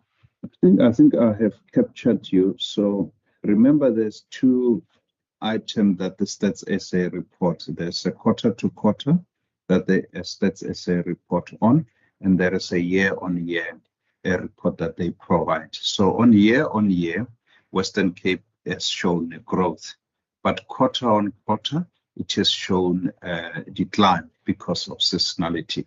And I think the HOD did explain that you know, quarter on quarter, we have obviously tourism and agriculture being seasonality, we have dropped. But on a year, we've seen a growth. So I don't know if you got that particular point when the HOD was discussing. Because I think in the first presentation, she did just speak about the growth. But in the second part, when questions were asked, she did clarify that, you know, quarter on quarter, we did see a loss in jobs, but year on year, there's been a growth. Yes, Chair, I agree with that one. Okay. But also we want from the department to say there should be then a presentation where this indication of permanent jobs and temporary jobs, and you understand what I'm trying to say. Yeah. Within that presentation itself, because she have mentioned there is seasonal, there is no seasonal, and what influence does it have on the current stats that they have in their department? Thank you. So the department obviously is not involved in the Stats SA matter. The Stats SA provides the numbers to us as the public. So what we can do, we can definitely consider inviting the Stats SA officials to come and present us with the data. That I think could be the resolution. Can it be captured like this, Shireen? Chairperson, I just want to mention that the HOD did say that the department did an analysis of the employment stats of Stats SA and that there is a report available should the committee wish to receive that report. So perhaps that could be captured as a request for information from the department to make that report available. Okay. If that would be okay with the member and the committee. Is that okay, Honorable Stoffel? Yeah, yeah, Chair, but not really, but it's fine, Chair. It's fine. Okay. I mean, we can rephrase it. I mean, we can do it offline and rephrase it. All right, all right. But I mean, the HOD did commit that she's happy to come and give us the report, so we can really rephrase it in that format that you like it. Yeah, I see Honorable's Constable. Chair, thank you very much. Chair, I just need clarity on something. MEC Mayor said in chambers that there would be a investment conference in the Western Cape. I heard, and maybe I heard wrong, that the conference was held either in Worcester at Gautini or somewhere. Was it held, or is the conference still coming up? If the conference was held already, is it possible for us? I thought that members would have been invited to the conference because there was questions raised in the chambers, and I thought we could have brought out that questions there. But if so, if there was a conference already, is it possible for us to get a report on the outcomes, specific outcomes per region on that from that conference to the standing committee? Thank you, Chair. Okay, I might be misrepresenting the department or Dr. Ivan Mayer, but my understanding is that there's 2 summits for this year that he did engage us on. One was the tourism summit with all the municipalities, where he brought the municipalities together, and he had the tourism summit, to engage municipalities on their tourism plans. So that happened, I think, if I'm correct, I can't remember the exact date, but it was during the July month. And then what also then he said is going to have is the investment summit. The investment summit is still going to take place in November. And when he was in Johannesburg with his team, was just a roadshow of, engaging members of the JSC, companies that are on JSC, to inform them and the investors in and around, and the Chamber of Commerce in and around Johannesburg, to say that come to our summit, and this is the package that we want to really be engaging you upon. And I think the HOD did mention that in the discussion. So in terms of the resolution, maybe I think I will hand back over to you to really maybe phrase around, what really the resolution that you are looking for from the tourism summit with the municipalities. Chair, no, thank you. Just a simple report of what was the outcomes of that summit, and also when will the exact date of the investment summit. But I think we can talk on that next time. But if we can receive, so that we can also have insight on what was discussed on the tourism summit. Thank you, Chair. Thank you, Honorable Constable Sharon. If I recall, the tourism summit, we did get invitation as members of this committee, and I think Honorable Brenghase did ask if he can attend. Am I correct? I don't seem to recall that, Chairperson. I know that it took place in July. Yeah. And I know that the committee was informed before July of the upcoming summit, and that the committee took a resolution, which is in our tracking document, that the department would then come and brief this committee after the summit has taken place on the outcomes. But I don't recall receiving an invitation at this stage now. Okay, maybe I'm confusing them. I think there was another one in Worcester that I know that we received an invitation. Honorable Brenghase, I think, went to that one. Yeah. So I think the resolution is there already, so we can definitely invite the department to come and brief us. I mean, you look at the calendar in terms of the availability of the dates that we can invite them. Yeah. Honorable Brenghase. Honorable Brenghase. Thank you very much. Yes, thank you very much, Chair. In fact, the expo that you have alluded to now, Chair, that took place a couple of weeks or a month ago there in Worcester. I actually wanted to attend it, but I couldn't make it. For some reason, I couldn't make it. But in terms of resolutions, Chair, if I could get or if the committee could get an update on the international study tour. There was speculation, or there was some feedback from the Speaker's office. If we can just, Chairperson, if you can just give us some update on the latest from the Speaker's office in terms of the the international study tour that will take place this year. Thank you, Chair. Okay, thank you very much. The latest I can share with you is what I did share with you the previous time, that Speaker was finalizing the trip, and I think they were looking at Middle East. I can't remember if it's Dubai or Abu Dhabi. And we did say with this AGOA problems, maybe we can also, couple this with going to the US as well, just to assess the climate. But we await the Speaker. But this would probably be a joint committee together with local government and environmental affairs, I think, or economic cluster, let me put it that way. Yeah. So that's really the update in that regard. I will update you as soon as I get any update. Maybe what we should ask is that Shireen maybe do a follow-up in writing to the Speaker or to whoever is responsible for this, so that we can really brief the committee accordingly. The next one is the NAMPO event coming up.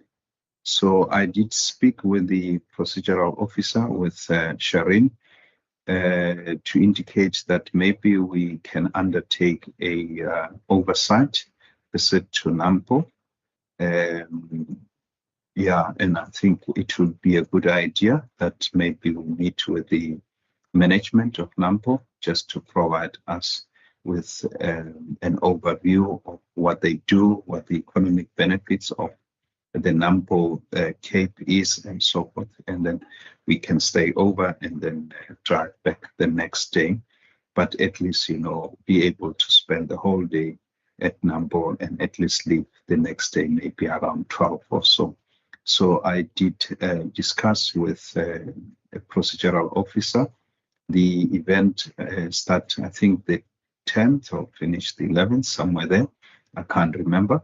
But yeah, I did share with you on a WhatsApp group. So I just want to hear if members of the committee would like to undertake that particular study tour.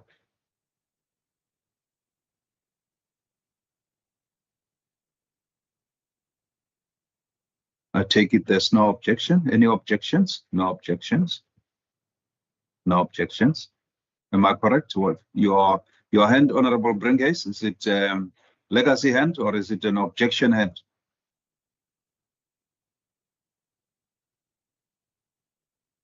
Hello? There's no objection, Chair. Okay, thank you, thank you. No, I just note silent, thought maybe I'm alone here. So, honorable members, before I consider the meeting closed, we have got minutes of the 5th of August to consider for adoption. I take it that honorable members read the minutes. Can I see by show of hands in terms of adoption of the minutes? I see Honorable Dirk Wessel and Khalid Bringhays. Thank you. Any other item, Shireen, that we must consider? No, Chairperson, nothing else. Nothing else. Yep. Honorable members, thank you very much. Our meeting was meant to finish at 5 o'clock, but we managed to do it before 5 o'clock. Really, thank you very much. You have a lovely day, and we see each other tomorrow. I mean, on Thursday in the house, and some of us will be seeing each other in Matsikama. Honorable Constable. Am I reading the notice wrong? The tracking document? Oh, the tracking. Is it the tracking document that we must look at? Isn't it that one that, Shireen? No, Chair, you mentioned it at the beginning of the meeting that will be deferred to the end of the second quarter. Yes, I did say that. Yeah, I did say that it will be deferred. Yeah. Are you covered, Honorable Constable? I would say I missed the first part of the meeting because of technical problems. That's why. Okay, okay. No, thank you very much. Colleagues, see you and all the best with your afternoon. Enjoy and see you on Thursday in the house. Thank you, Chair. Yes, Thanks, Chair. bye-bye. Thanks, Bye. Chair. Bye-bye, colleagues.